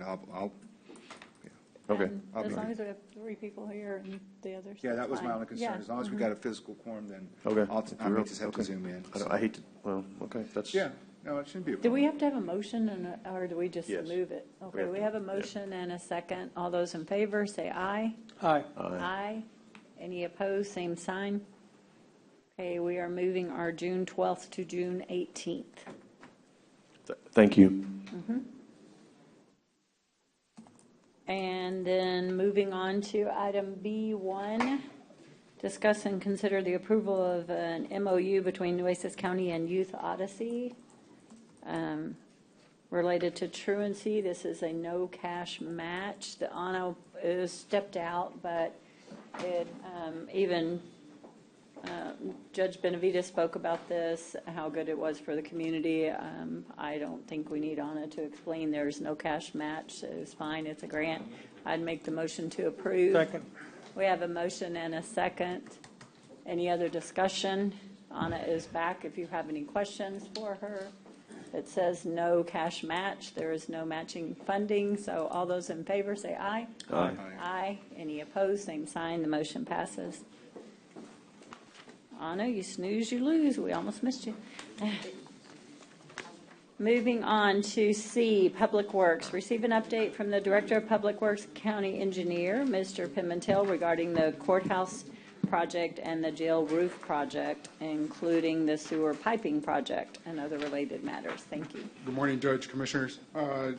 Judge, Commissioner, I have Govan here that's going to be presenting for the sewer piping, and then we have Richter Architects that's going to be presenting for the roof project. Bob, I'm going to hand out some. Is that okay, Judge? Mm-hmm.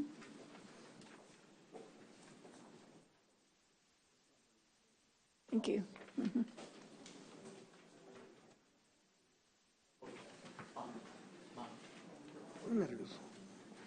Thank you, Mr. Pimentel.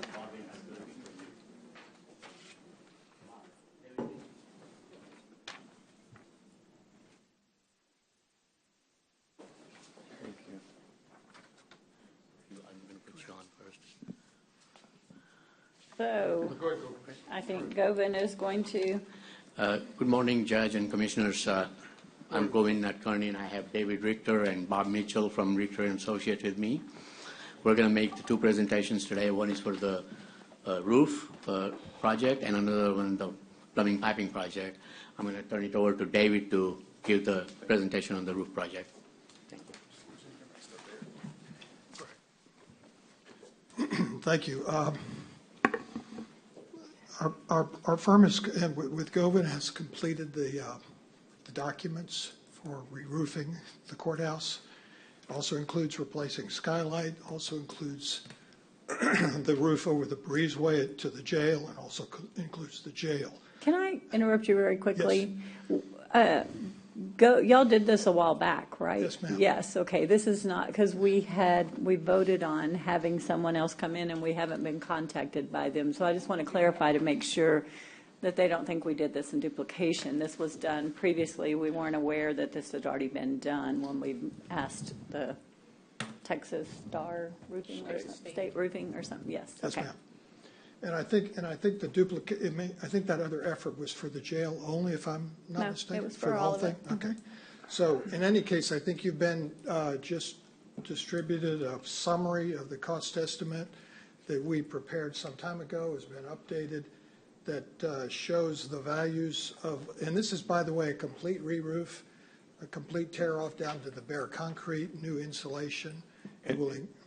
And I think, Judge, it wasn't duplicate. I think it was, we wanted to bring in someone who had specific roofing experience to make sure that we were not, no offense, but overdoing, and that we were doing only what we needed to do for that roof. So I do think it was intentional, because I don't know how. These prices seemed, or Right. I mean, the we're fixing to spend estimate a lot of that- money, yes. and we were going to spend $25,000 to make sure before we spent 10 that we needed to. That was the point of it. Have you been contacted by that person at all? No. Have Nothing? we gotten a Nobody contract has? signed? We sent it the day we signed it in court. Yeah. Okay. Well, nobody told me that. I could have I've reached tried out. to, I've reached out twice No, myself. no, Yeah, I can, okay. I can reach Okay. out. Nobody, I just didn't know you were having trouble getting hold of them. I'll be happy to reach out, but I'm going to tell you, I'm not comfortable spending $10 million on something until we have that consultant do, this roof and everything else, until we have a consultant come in and look at it, because that was what the courts. Well, That's let's what let this them go ahead is, and right? finish what they So have worked on, yes, Well, okay. yeah, Sorry to We're interrupt just so here many times. to give you an update on the estimates, and honestly, I'm not sure what the status is on your deliberations. Obviously, you're considering alternatives, so that's fine. I would just say that when we did our project, we evaluated lesser cost alternatives, like an overlay. There are various technologies that you can do to rejuvenate a roof, to overlay a roof. There are people who will say that gives you 10 years. There are people who will say that it'll give you 20 years. But in fact of the matter, by our experience, at some point you reach, and even by code, at some point you reach a position where there's really no alternative but to completely replace the roof. And that's our opinion, is that that's where you are with this roof now, that any kind of overlays will be short-lived and may not provide the service that you would like and that the building deserves. And we found no good alternative other than a complete tear-off. And in fact, the new codes permit you to do, if I'm not mistaken, 2 overlays, is that right? 2 overlays on a roof, and then you're obligated to take it off, because continuing overlays on roof basically just degrades the roof, and it's not even accepted by code. So we found in our evaluations that it's our opinion that the proper thing to do is a complete re-roof. You will get better energy performance in the process. Overlaying doesn't change the insulation at all. This basically gives you new higher performance insulation that the building would benefit from, and it'll give you a roof that will serve many, many years into the future. Can I ask a question? Can I ask a question too? I thought the total new roof was the courthouse buildings, and we could do a maintenance, an overlay possibly on the jail buildings, because they were only a single roof, that we could do that process to maintain and maybe extend the life a while. I think that is correct, and the documents that we prepared were for complete overlay, I mean, not overlay. Complete new roof everything. even for the jails, so this Correct. price is very high. It's not. The total is, but it's broken out, and we have the ability to bid it in pieces. We have the ability to take off the jail entirely and not bid it at all as part of this project. So it's very flexible. It's entirely according to your judgment, what you want for the courthouse. So. And this, Judge, is exactly why I think we made a decision to hire that person to because I don't have a clue, right? I mean, I don't know what we need, and so I'm not doubting Mr. Richter or Govan. They're great at what they do, but this is why the court made that decision. So I'm sending an email now to reach out and tell them to contact your office to get that done, and I'll call them as well too, because I need a little help on this. I left a message too. Yeah, no, I know you did, so Yeah, I'm gonna. and I don't think you understand. tried to didn't call know. I once apologize. I too. didn't know. Roof assessment or what? That's the one we did, the 25,000 we approved for him to come. In the previous court that we've already approved. But we already have one already. I was assuming when we did that one, my understanding was these numbers were old, that this had been done a long time ago. When I got that document yesterday, it says it was done fairly recently, but. I think I think most of the work we did was this past summer, so maybe 6 months old.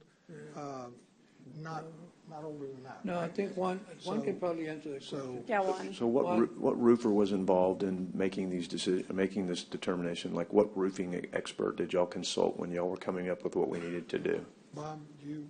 Yeah, Commissioner, I don't have the name of the, I think Commissioners Court had hired a previous roofing contractor prior to this project, and was it I think it was Ameritech. And who's Ameritech? I don't know who that is. Yes, sorry. sir. It was some contractor that came in and did an assessment on the roof. Oh, that was Armco. Armco, I'm sorry. But that's Armco. the one that you had that was like 2021 or something, and we were told that that's the reason we went for the other, because the date of it was so old. Yes, yes. And who's Armco? I don't know. It was before me, so It was a roofing contract. Before you came Yeah. on, the year before you came on, Judge. That's correct. But I thought they did a complete assessment of the whole roof, and that's what at first we had come up with $5 million and whatever, but then we started talking about the layover, going to be, and now we're saying we're not, so of course it's going to be more, but, like Judge mentioned a while ago, the jail, we don't have to include the jail on the new roof. It could be one of your maintenance operations, And to the microphone, sorry, they can't hear you online. Could be your maintenance operations, one where you do the layover, right? That's correct, Commissioner. And I think that's the reason why on the summary sheet, Commissioner and Judge, or Judge and Commissioners, under building number 1, which is the maintenance courthouse, there's an estimated cost of about 3.4. Is that correct, David? And then for the skylights, because the skylights, we had them looking at the skylights too, because. Would that be a replacement of those? Yes, ma'am. It would be a full replacing the replacement skylights? because this was built back in the 1970s. And right now it doesn't meet the new impact requirements for windstorm. And that's something that would probably have to be done also as part of this project, or would be recommended. And then the other part is the buildings 2 and 3, which is the old jail, and that's about 1.2, 1.3. And then the building number 4, which is the new jail, is 2.4 mil. But it is my understanding that the jail roofs are only a one-time roof, so there could be a maintenance applied to them, a roll-on or something that would extend the life. That's something that we could look into. The coating. And Yes. put yes. So really, we're talking about just the skylight and building 1, those go together, that's the main building, right? So they're talking about $6 million or so, $6.5 million? That's correct, This Judge and and Commissioner. And the skylights. Yeah, right. But and the building. The tower. The tower. yes. Well, it's still $6 million. Don't leave the tower off. Yes, ma'am. Oh, sorry. Excuse me, it's a little more than 6 because it's 3.4 for the main courthouse and 3.4 and then some. 3.7, but there's a portion of building 2 and 3. Buildings 2 and 3 is the breezeway and central plant and the old jail. And so really the breezeway, central plant, breezeway, what we're calling utility, represents maybe a quarter or a third of that 1.2 million. So there should be about 300,000 or so that rolls up. So what we're saying now is it's like 3.8 for the roofing and 3.8 roughly for the skylight, and that would take care of all of the original roofs redone, and then leave the jail for the overlay.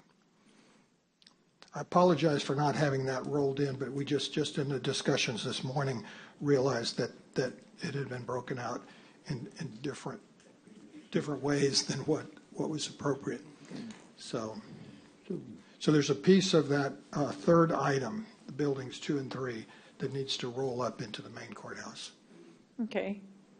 Well, I appreciate that update, and I think we're going to have to contact the other person that we've done, so the roof thing is done. If we can move on, I guess, to the pipes. and we'll bring that back. 21. On the roof, Judge, are we saying, are we ready to go for bids on the roof? We've already approved that other company to come and assess, and we have already hired them and done a contract with them, so we need to bring it back. If you can't get a hold of him, Commissioner Chesney, by, so when do we want to bring this back? The next meeting, the first meeting in February?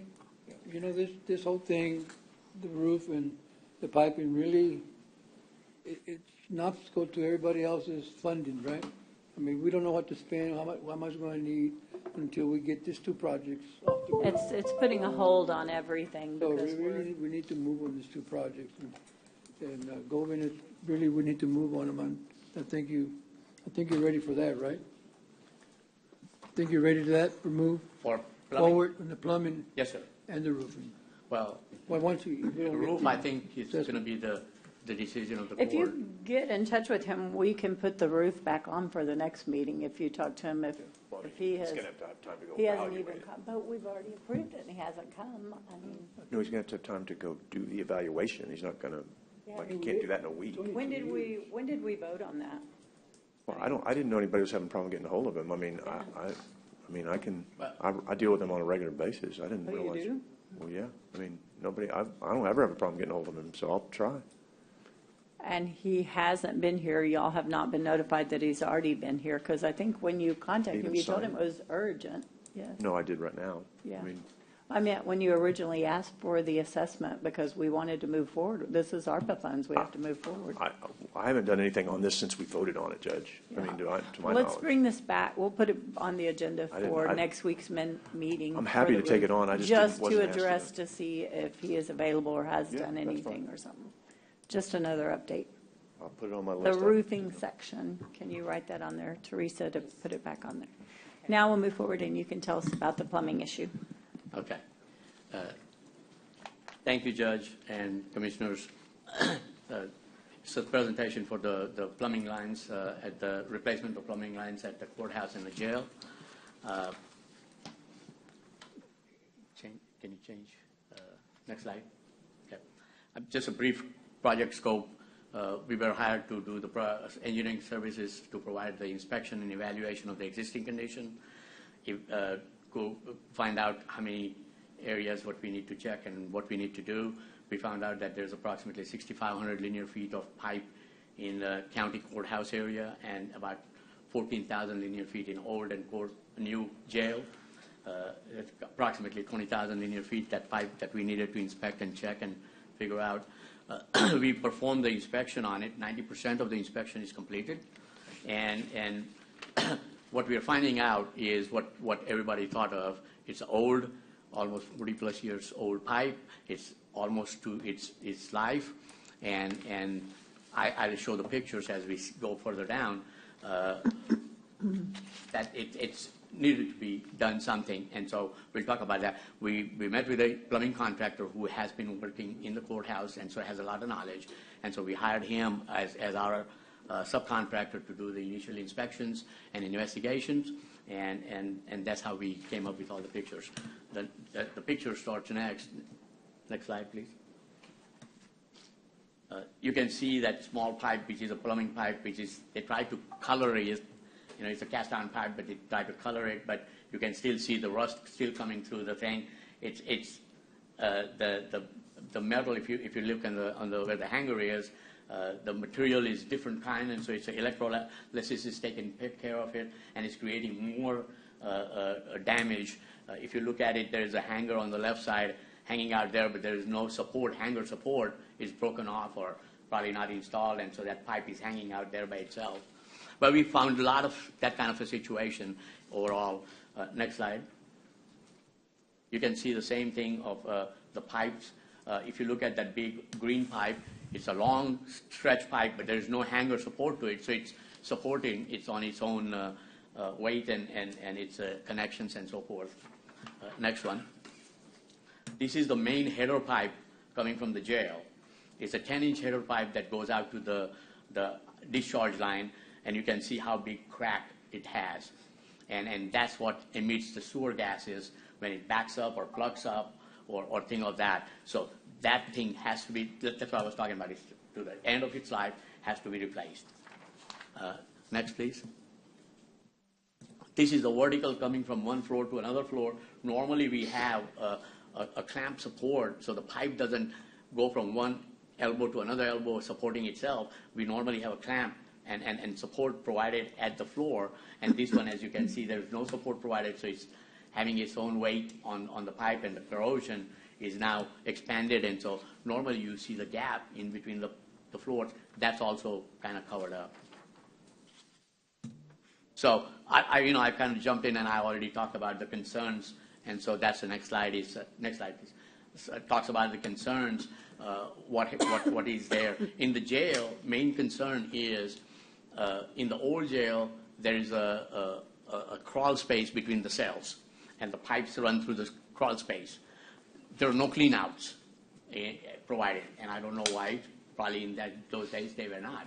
Mm-hmm. We checked at the jail standards, and jail standards currently says that cleanouts are not a problem if it is separated out from the cell. Mm-hmm. And so what happens currently is if the pipe is plugged and if something goes wrong, the cell needs to get emptied. The whole fixture has to be moved out, and that area then becomes a clean out. So in this project, what we are planning to do is separately provide the clean out, so nobody will have to move. The maintenance people or the repair people can go in and use the clean out to clean the areas. Next one. Same thing in the county courthouse. Recent repairs were done, updates were done, and what has happened, what we found out is the cleanouts are now behind the wall, so there's no access to it. So what happens is if they have to do, then they have to cut out the wall and get to the cleanout and fix the wall back again. What we're going to do is provide the permanent panels that maintenance will have access, so they can open the panel, reach to the cleanout, and do that cleaning up, and don't have to keep on breaking the walls and repair it all the time. Same thing, what we found out, that there is the line which goes by the parking garage, which has a rust damage and the cracks, and that emits the sewer gas, and that's how sometimes when you come from the restaurant area, you smell the sewer gas. That's the reason why that is there. So, next slide. The P-traps, the person is now trying to clean the P-traps. The P-traps don't have the clean outs, and so they have to take the P-trap, clean it out, and so forth. So I'm just showing the pictures. We were lucky that they were doing that, and we got the pictures of that. Next slide. Now, this is self-explanatory how bad it is, and it's damaged fittings and leaking the vent gas through it and so forth. Wow. Next one. It doesn't stop only in the building. Now when the lines come out of the building, going through your grinder pump and going out to the main discharge, you can see even in the ground. So we are going to go fix not only in the building, but this part also. Because if you don't fix this, it's not going to help. Though it's not in the part of the building, but it is part of the project, because I consider that coming out of the building, going all the way to the discharge main header is what you need to have. So we have done all our investigation. We have found all the information. We have started working on the design of the thing, which I mentioned it to Judge and Commissioner that we are planning right now to finish everything by end of February. We talked about it yesterday after the conversation. Right now, we think that we can probably squeeze it by 1 week. We are looking to see whether we can squeeze any more than that. But right now, as I make the presentation, I'm still showing as my chart that my design ends at the end of February. I will update it within time, a couple of weeks, and come back and provide a new one. I didn't have the time to go back and change that. That basically. So we should be able to go out for bids on this project, you're saying, by March, first meeting in March. To put That's it out correct, and I'm trying to squeeze it to see if I can go. And we're hoping that you're going to surprise us, and we should be able to by the second meeting in February. Correct, Mr. Sullivan? I'm going that far in because that cuts down to 2 weeks, and it's kind of tough for me to come and say that I will be able to. But right now, rather than end of February, I think I'll be able to do it by the third week of February. You're asking me, so it's the third meeting, which is the third week of February. So I am almost there. Okay. Almost there. So, okay. We will be, like I'm saying, in here, what I'm saying is we are going to submit the package to the Public Works and also the purchasing. Then we will work with the purchasing and help them during the bidding process. If there are any questions come up, we will answer it. That's as a part of our construction administration phase part of the thing, and we will do all of that and finish that. Next slide. Next. Now this is where I was talking about my design phase that I will be finishing up by end of February. I will revise this within week or two and give you more current one. I think I will be there probably by the third meeting. Next one. The bidding phase, I have provided the standard 8 weeks. Now, if Public Works and Purchasing can squeeze that in, then it could be that much more squeezed in, and then we can get that much more faster on awarding the contract and so forth. And next slide. And the construction phase starts right after that. It takes about 183 days on construction. That's what I'm showing, which puts it at the end of the year or the first week of January 25. So the project at this stage, if we get that 1 week in or whatever, we probably be able to finish it by end of 24. And that's what we will try to keep shooting for to get it done. We are going to revise the estimate.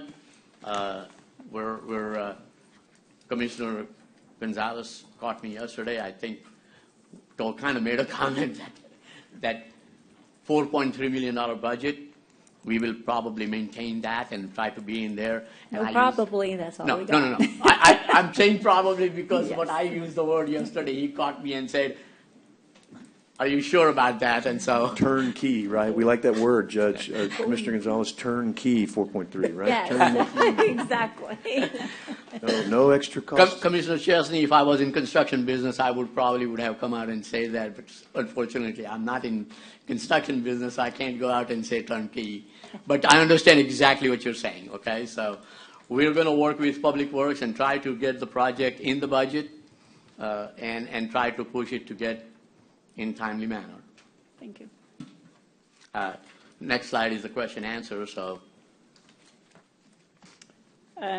No, do we need to take action on this? You don't have anything for us to go forward with yet, right? No, ma'am. So we're good. It was just an update. Yeah, it's just an update what I had, and once I have my next one, which I will have my revised timeline, my schedules, and also by that time, hopefully, I will have all more information to go through. Going out for Right, bid because on the next meeting. We're yes, going because, out. Yes. Yeah, because at the jail, what we have found out that in the crawl space, the laterals look still in a good shape. So we're going to try to see whether we can utilize that and stay in the budget and may even be a little better. But again, I'm not going to say that this is just updates. I don't want to go say anything that's going to come back to me. Okay. Thank you very much. We appreciate it. Thank you. Because it will come back to you. I know. I Have it know. on recording, yes. Thank you. Questions? Were there any questions from anybody? Anything? I think it was pretty explanatory, so thank you. Thank you. It looks pretty bad. We've needed to do something for a long time, so. Yes, Judge, that's correct. Thank you. And I was told for Commissioner Chesney on 11/15/2023, we did the contract with Texas State Roofing. Yes. We send it to him. Thank you. I just because I'm a part of it, I was asked several times whether I was contacted by the Texas Roofing, and my answer last 3 times was no. We had not heard from them. No, you signed the contract? I signed the contract on 11/15. He signed the contract? The contract was approved November the 15th. I know that, but has it been signed? Did he sign it too? Oh. Who does that purchasing? Do you have that contract? Yeah. Do you Has have there been it? a contract given to him, sent to him? Has he signed it? Yes. The original went to Emily to take to him. To Emily? Emily, No, once that it was to- finalized, Right, but that was before we passed it. She was taking it to review. She took him the final document once it was completed. Okay, so she took him the final document? Mm-hmm. Like signed by the judge? Right. I signed right. it that day in The- court when I when didn't we even know approved that. it. Right. Yes, yeah. Okay, so have you gotten it back? Yes. Have you The gotten a signed completed- contract back from him? That's what I'm Right. asking. Okay, Jason took care of getting him the document to sign, and then once it was approved in court, Who's it was Jason? Sorry. executed, Jason's- purchasing. Oh, okay, sorry. So once it was completed, we gave it to Emily to take back to him, his copy, his original. He signed it before I did, I think, on that one, yeah. Okay, And so a you lot have a of them signed they contract. bring- That's all I'm asking. You have a Yes, signed contract. we do. Yes, Okay, and then okay, that's what I need to know. Thank you. you're good. Thank you. Thank you.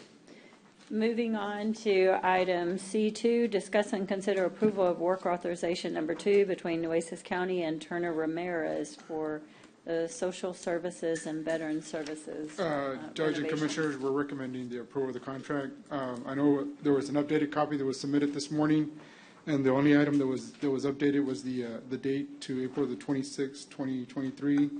And I think at the end of the contract number, it has the 426 on it. So I know we met with the county attorney on these items, and they're recommending also, am I correct in saying that, to approve it? Second. And this has all been approved by the county attorney? Yes, sir. Okay, thank you. And this is where we had a limited amount of money for this too. Yes, ma'am. This was, yes, okay. Yes, ma'am. We have a motion and a second. All those in favor say aye. Aye. Aye. Any opposed, same sign. Thank you, Judge. Thank you, Thank you. Commissioners. Appreciate it. Moving on to D1, purchasing. Discuss and consider award and execution of agreement with Impact Strategic Consulting for FEMA Public Assistance Grant Management Services for disaster recovery. Thank you, Yes. Michael. So the court on June 21st selected 2 vendors for contracts. This is the half that belongs to Impact Strategic Consulting. We're bringing that resulting contract. It's for FEMA Public Assistance. This would be Only in the event of only in the event emergency, that we have an if we have to emergency. use it and it's reimbursed by FEMA. I'll So make a moved. motion to pass. Yes. Oh, I'll second it. He motioned, yes. We have a motion and a second. All those in favor say aye. Aye. Aye. Any opposed, same sign. Moving on to, the motion passes, sorry. Moving on to D2, So moved. Second. av fuel for our airport. We have a motion and a second. Any other questions, discussion? I have a quick question, really quick. I saw him walk in there in the back. Did we get our power up with, I know there was a fuel problem, power. My husband was complaining about that. Yes, okay. There's a motion and a second. All those in favor say aye. Aye. Aye. Any opposed, same sign. The motion passes. I'd just like to say thank you again. I say this a lot, but Jenny's office and Kent Brown, very instrumental on both of these items, and as well to Dee for her work on the impact contract, and then my assistant purchasing agent, Jason Parker, who did a lot of heavy lifting on all of the back and forth between these groups and with the contractors. So thank you again. Absolutely, a lot of people involved. Thank you all. Item E, auditor, discuss and consider Amazon Business as an addition to the vendor exceptions list. Yes, Your Honor. As we know, we've regionally started Workday evaluations, and Michael may be able to address this as well, because we're able to add certain platforms to the Workday platform where we can do some regular purchases, and you'd be surprised how many people already do purchasing through the normal process of Amazon. This is a business organization through Amazon that allows us to control the prices with Michael and his item. However, they require that they be paid immediately. Once they get done, it's not a P card valuation, and we cannot use a credit card, so we're able to get to have this done and process this quickly. They will need a check almost immediately from when the transaction is done, so we're asking to add this to the exception list. If these purchases, and I know I talked to you about this personally, I just think the court needs to, if these purchases would almost be better than doing it the other way because they automatically go to the department who did it. There will be a report that shows who purchased this. There's more accounting where on the P cards we're sometimes waiting people to reconcile their accounts. This would be automatically giving us information. And it's also going to work together. I maybe talk with Michael as well on this, where they'll be sent to his office, and they'll know how, and Michael will know how to then distribute the goods to the proper department. What about purchases that are not allowable purchases? How do you stop that, or will that be open? Will that be? I think we went through that process with this, and there are some requirements that working through Michael's office on what can and cannot be purchased through this endeavor. So then who is the one that will be policing this, or look, I guess the auditor's office, to see if ineligible purchases are made that on someone's Amazon account? I mean, I have an Amazon account. It's a business account for Nueces County. It's not each individual account, so they can still use their own, but they're their responsibility.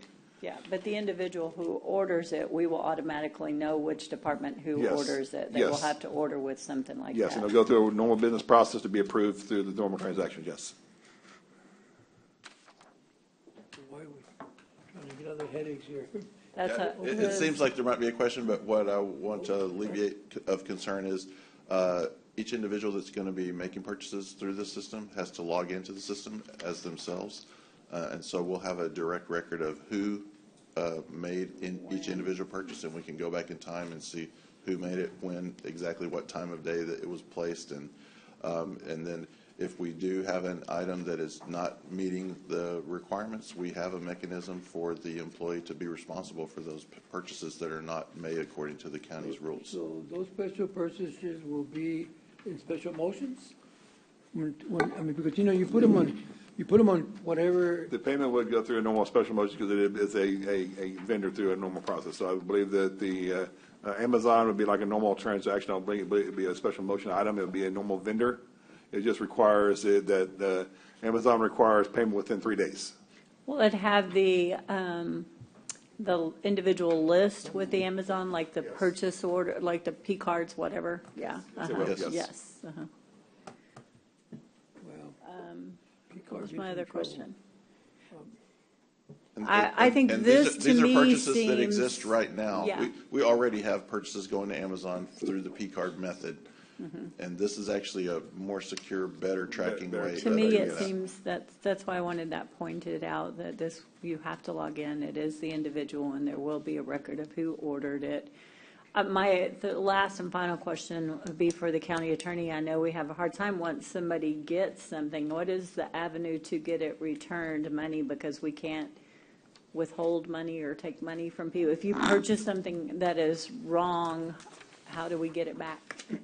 Well, Or we'd how do have we to get the look money at, back? I'll have to look at that contract with that question in mind to get an answer, but normally, I think when people make a purchase on a P card and the auditor catches it, they have a mechanism for getting that back. We request for the employee to refund us. And they walk in and pay for it. You can't withhold it from their check or You cannot, anything, no. but yes, that's what I meant. And if someone is, No, like Michael was saying, this is actually integrated into Workday, so it automatically will do a normal workflow process to find out what department what a transaction is and provide a list of who did what. and that report will be on ours too, periodically, Yes. Whenever you, Once I we guess monthly once we have payments or the whatever. transactions from Amazon, we'll make sure you have a list of who purchased what and why. Does that happen on a regular basis? People purchasing things that really they shouldn't?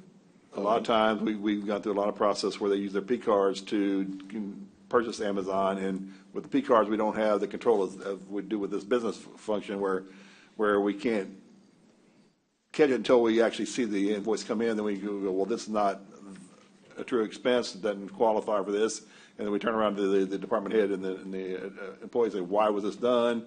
And sometimes we work with Michael saying, well, this needs to be refunded because it was an invalid purchase.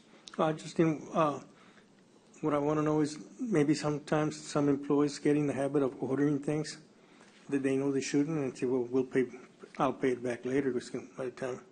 I wouldn't say it happens a lot, but I'm sure it happens to some. I wouldn't go as far as people just buying stuff and bringing it in and saying, I'll pay for it later, because it's quicker, but we do have some controls of P cards, and Michael and my division works with this, and we audit the P cards almost daily, because we get transaction daily, and we make sure that the department validates the P card transaction to make sure it was a true purchase. And if there's any abusement of those cards, then Michael will shut the card off. Okay. Okay, so I thought we were short-staffed doing all this other stuff now. So, Man, I don't know. sure, if it ties to the P cards, I'm a little, This will not be on the P cards, no. It's not, it's essentially tying to the purchase order system. Correct. Which is more secure. So you have to have a purchase order in order to buy something on Amazon. Well, it creates an automatic purchase order, is what Oh, it does. I guess. But it's through that side of the house. It's not through a credit card. It's not tied to When it does a credit that, card in any way. the purchase order automatically goes to the normal business process and notifies the managers and everything what's going on. and why, Automatically deducts from that department's budget. and tell me Yes. again why this has to be on the exceptions list? Amazon is a normal process. We think we can purchase through Amazon. You can use your credit card to pay this. However, this is a business type of function, and Amazon will not allow you to use a credit card. It must be through an ACH, direct deposit to them, within a few days of the transaction to make sure that they get their money. I'd sure rather at least go through the county judge's office. I mean, where it's not just purely pre-approved, or somebody take a look at it. I I know, Michael, you and I went through, I didn't go through the presentation of the Amazon. They've got a PowerPoint that we can show. Yeah, I mean, we're talking, generally speaking, on Amazon purchases, we're talking maybe some specialized paper, pens, envelopes.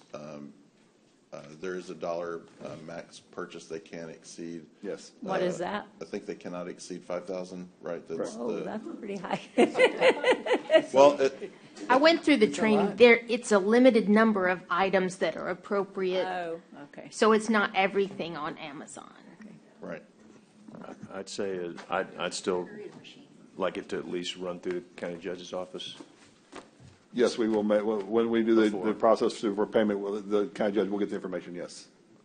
Prior to it being Prior, approved. before, yes. I would make a motion that it's added to the vendor exception list, but that it requires it to be run through the county judge's office before it can be approved. Correct. Second. Sorry, Judge. Thank you. We have a motion and a second. All those in favor say aye. Aye. Aye. It's great to be queen. Yeah. Don't forget, when I'm out, you are Yeah, it. yeah. All right. Wait, except when I'm in, never mind, I'm just kidding. Except when I'm pro tem, I'll, never mind, I take that all back, just kidding. Yes. Okay. Moving on then, thank you. I think you had something else you wanted to talk about, Dale, you wanted to mention, or, yeah? Well, I know it's not on this because it's only talked about Amazon, but Grants has asked if we can bring back on the exception list the Veterans Assistance Program and the Veterans Treatment Program, because the VA is trying to get involved and getting the payments. So, if you're With the Texas Veterans Commission, we have those two grants through them. We do request reimbursements on a monthly basis, but in order to request reimbursement, we have to have the invoices and proof of payment. And they will not accept or approve invoices paid over 60 days. And that's not noticed, so I would ask to put that on a future On an- agenda. Okay. Yes. We'll request it on that. Well, we bring it don't back. have an other related matter, So so we need, yeah, okay, so we sorry. need, just put it on for next week. Put it on for next week, and tell Peyton they'll add it for next week, even Thank though you. it's late. Yes, okay. 10-4. That's all you have, thank you. No, Or do you I have got a the, question for Dale. Dale, go ahead. Dale, thank you for the information you provided me with. I asked at the last meeting, but I'm a little confused on the, I think that, and again, to me, I've always said, give us the whole 9 yards of what's going on, the amounts. And I know that on the ARPA, I know we had a lot of, when we get reports, but we don't never mention the interest that's generated. And I think to be transparent of what we really have, what's going into the general account, you know, so because might be a time we might be able to need 300,000 or whatever. This has to do with the previous item with the ARPA Right. balances, the ARPA update, so. So, and I know I know we've gotten millions in far as the interest is concerned since we started.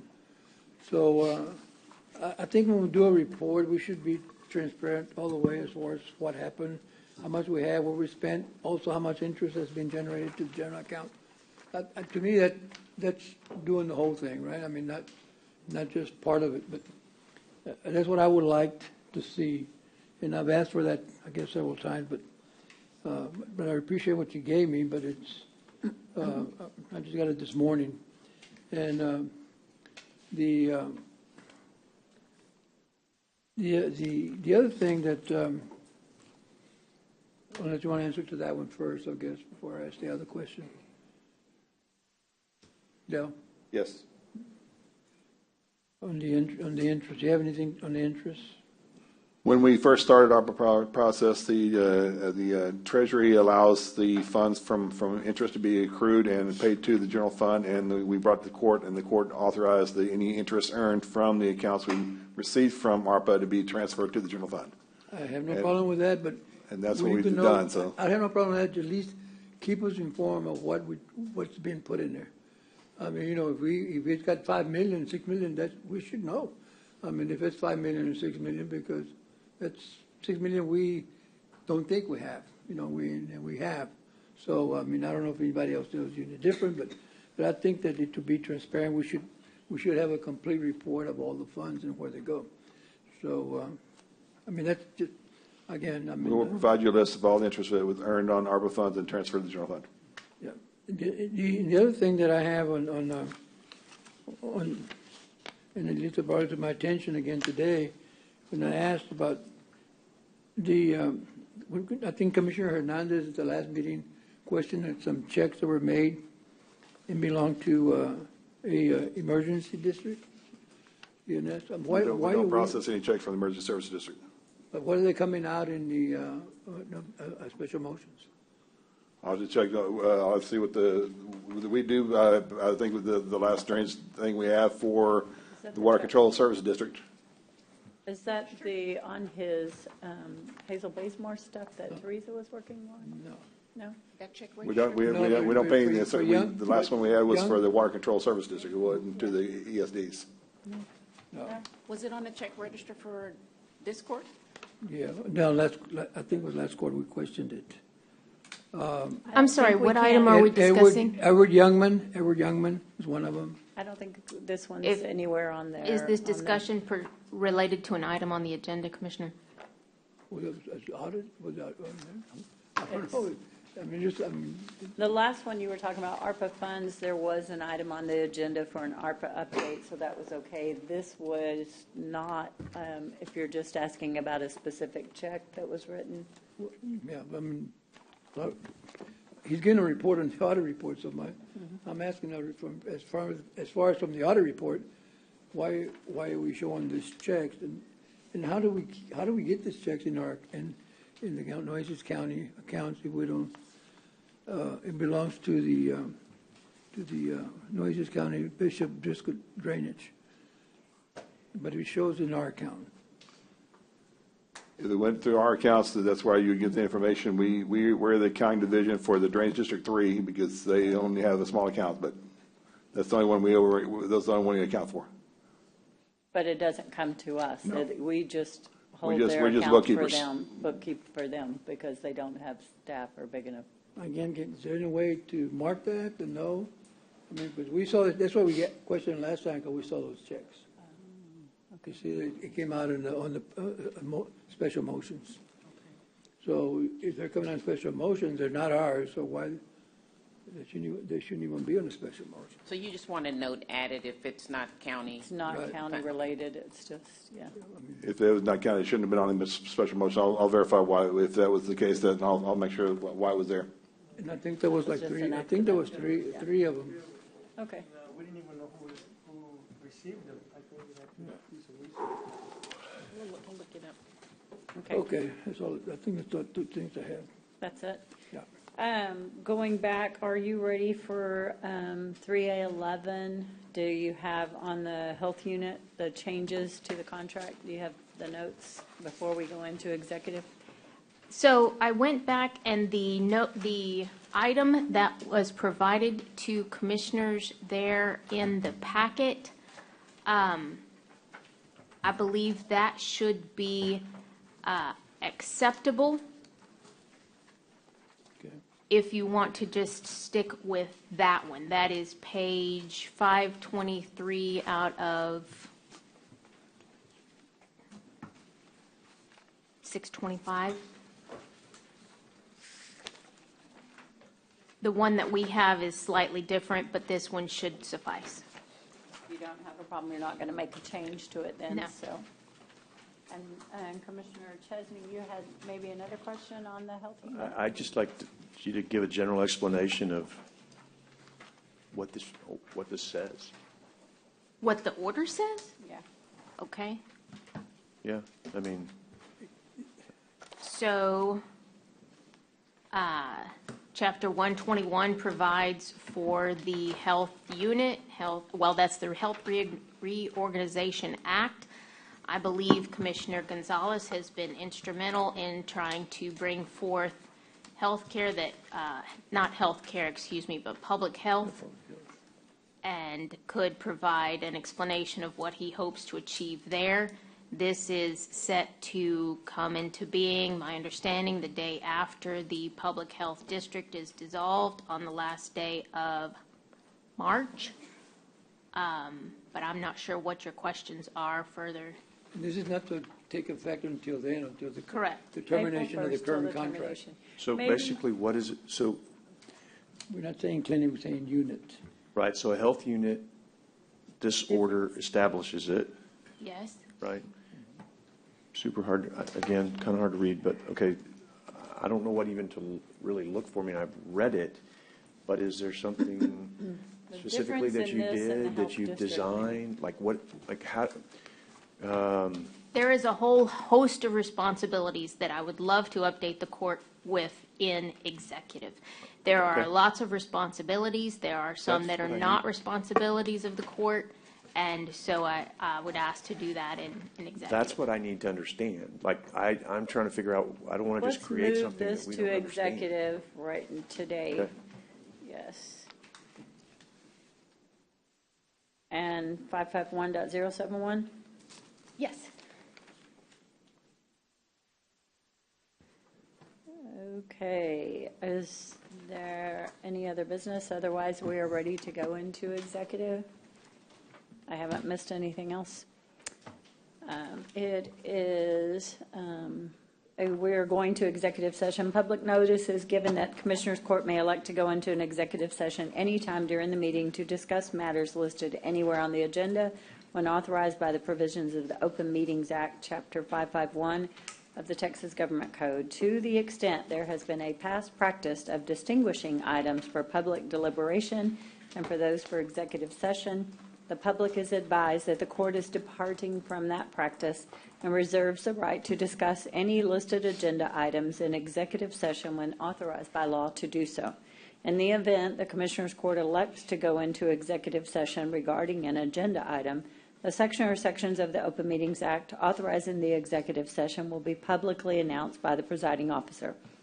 In accordance with the authority of the Government Code, Vernon's Texas Codes, Sections 551.071, 551.072, 551.073, 551.074, 551.0745, 551.076, 551.086, 551.087, the Commissioners Court will hold an executive session to consult with attorneys, including matters related to litigation, deliberate regarding real property, prospective gifts, personnel matters, including termination, county advisory bodies, security devices and/or economic development negotiations, and other matters that may be discussed in an executive session.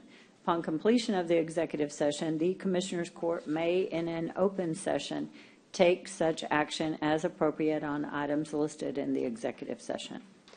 We will do item A, consult with the county attorney and outside counsel on legal matters related to cause number 2024 CCV 60001-3, Nueces County versus the Jones Family Trust and all related matters, Texas Government Code 551.071.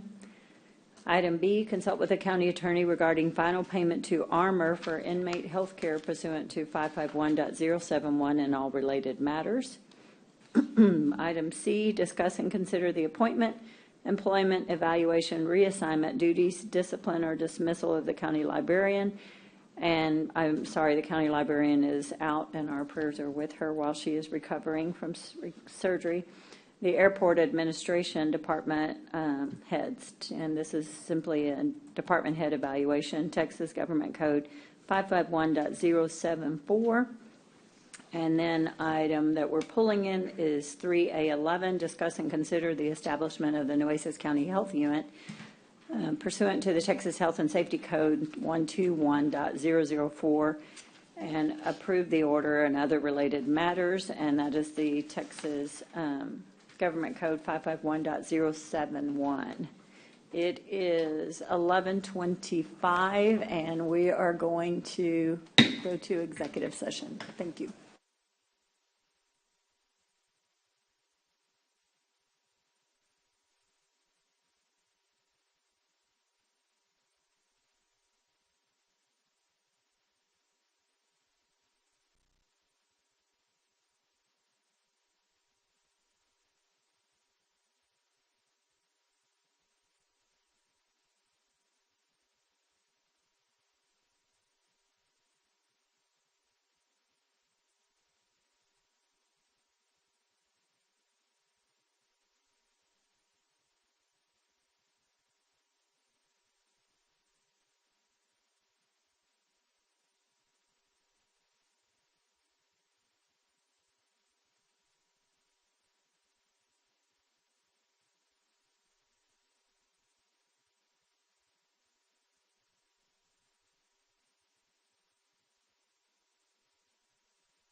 Okay, thank you. We are back. It is 12:43, and we are back in session from executive session.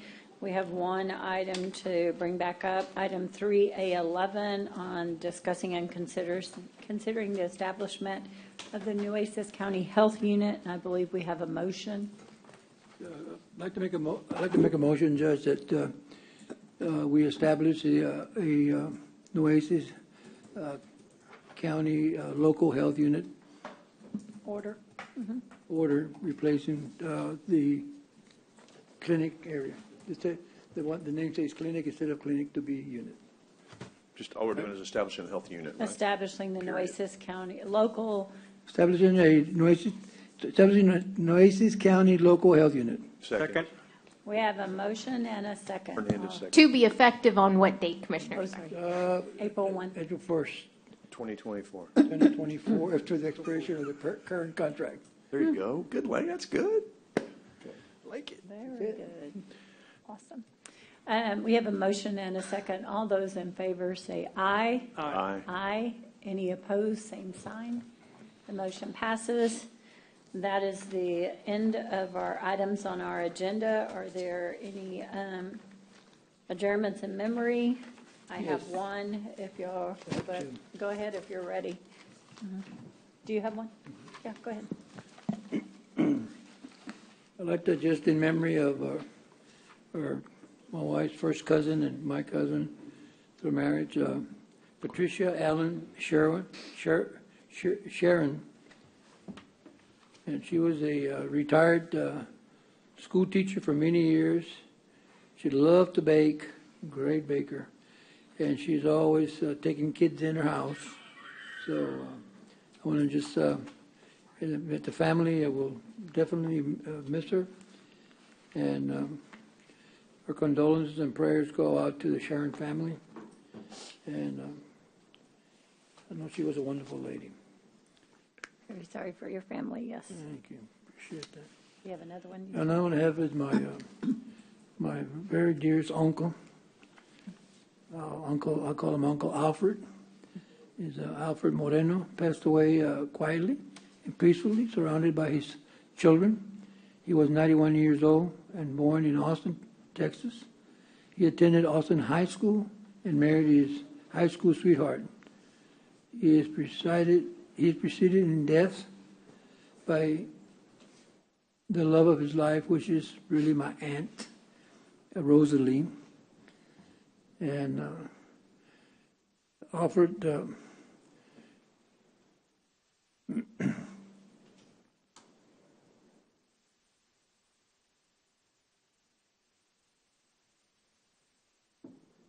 he served 9 years in the Navy Reserve and lived his life as a patriot of his country. He retired after 30 years of service from the Austin American Statesman. His greatest pleasure was his ranch in Bastrop County, tending to his animals and hosting family members and family outings.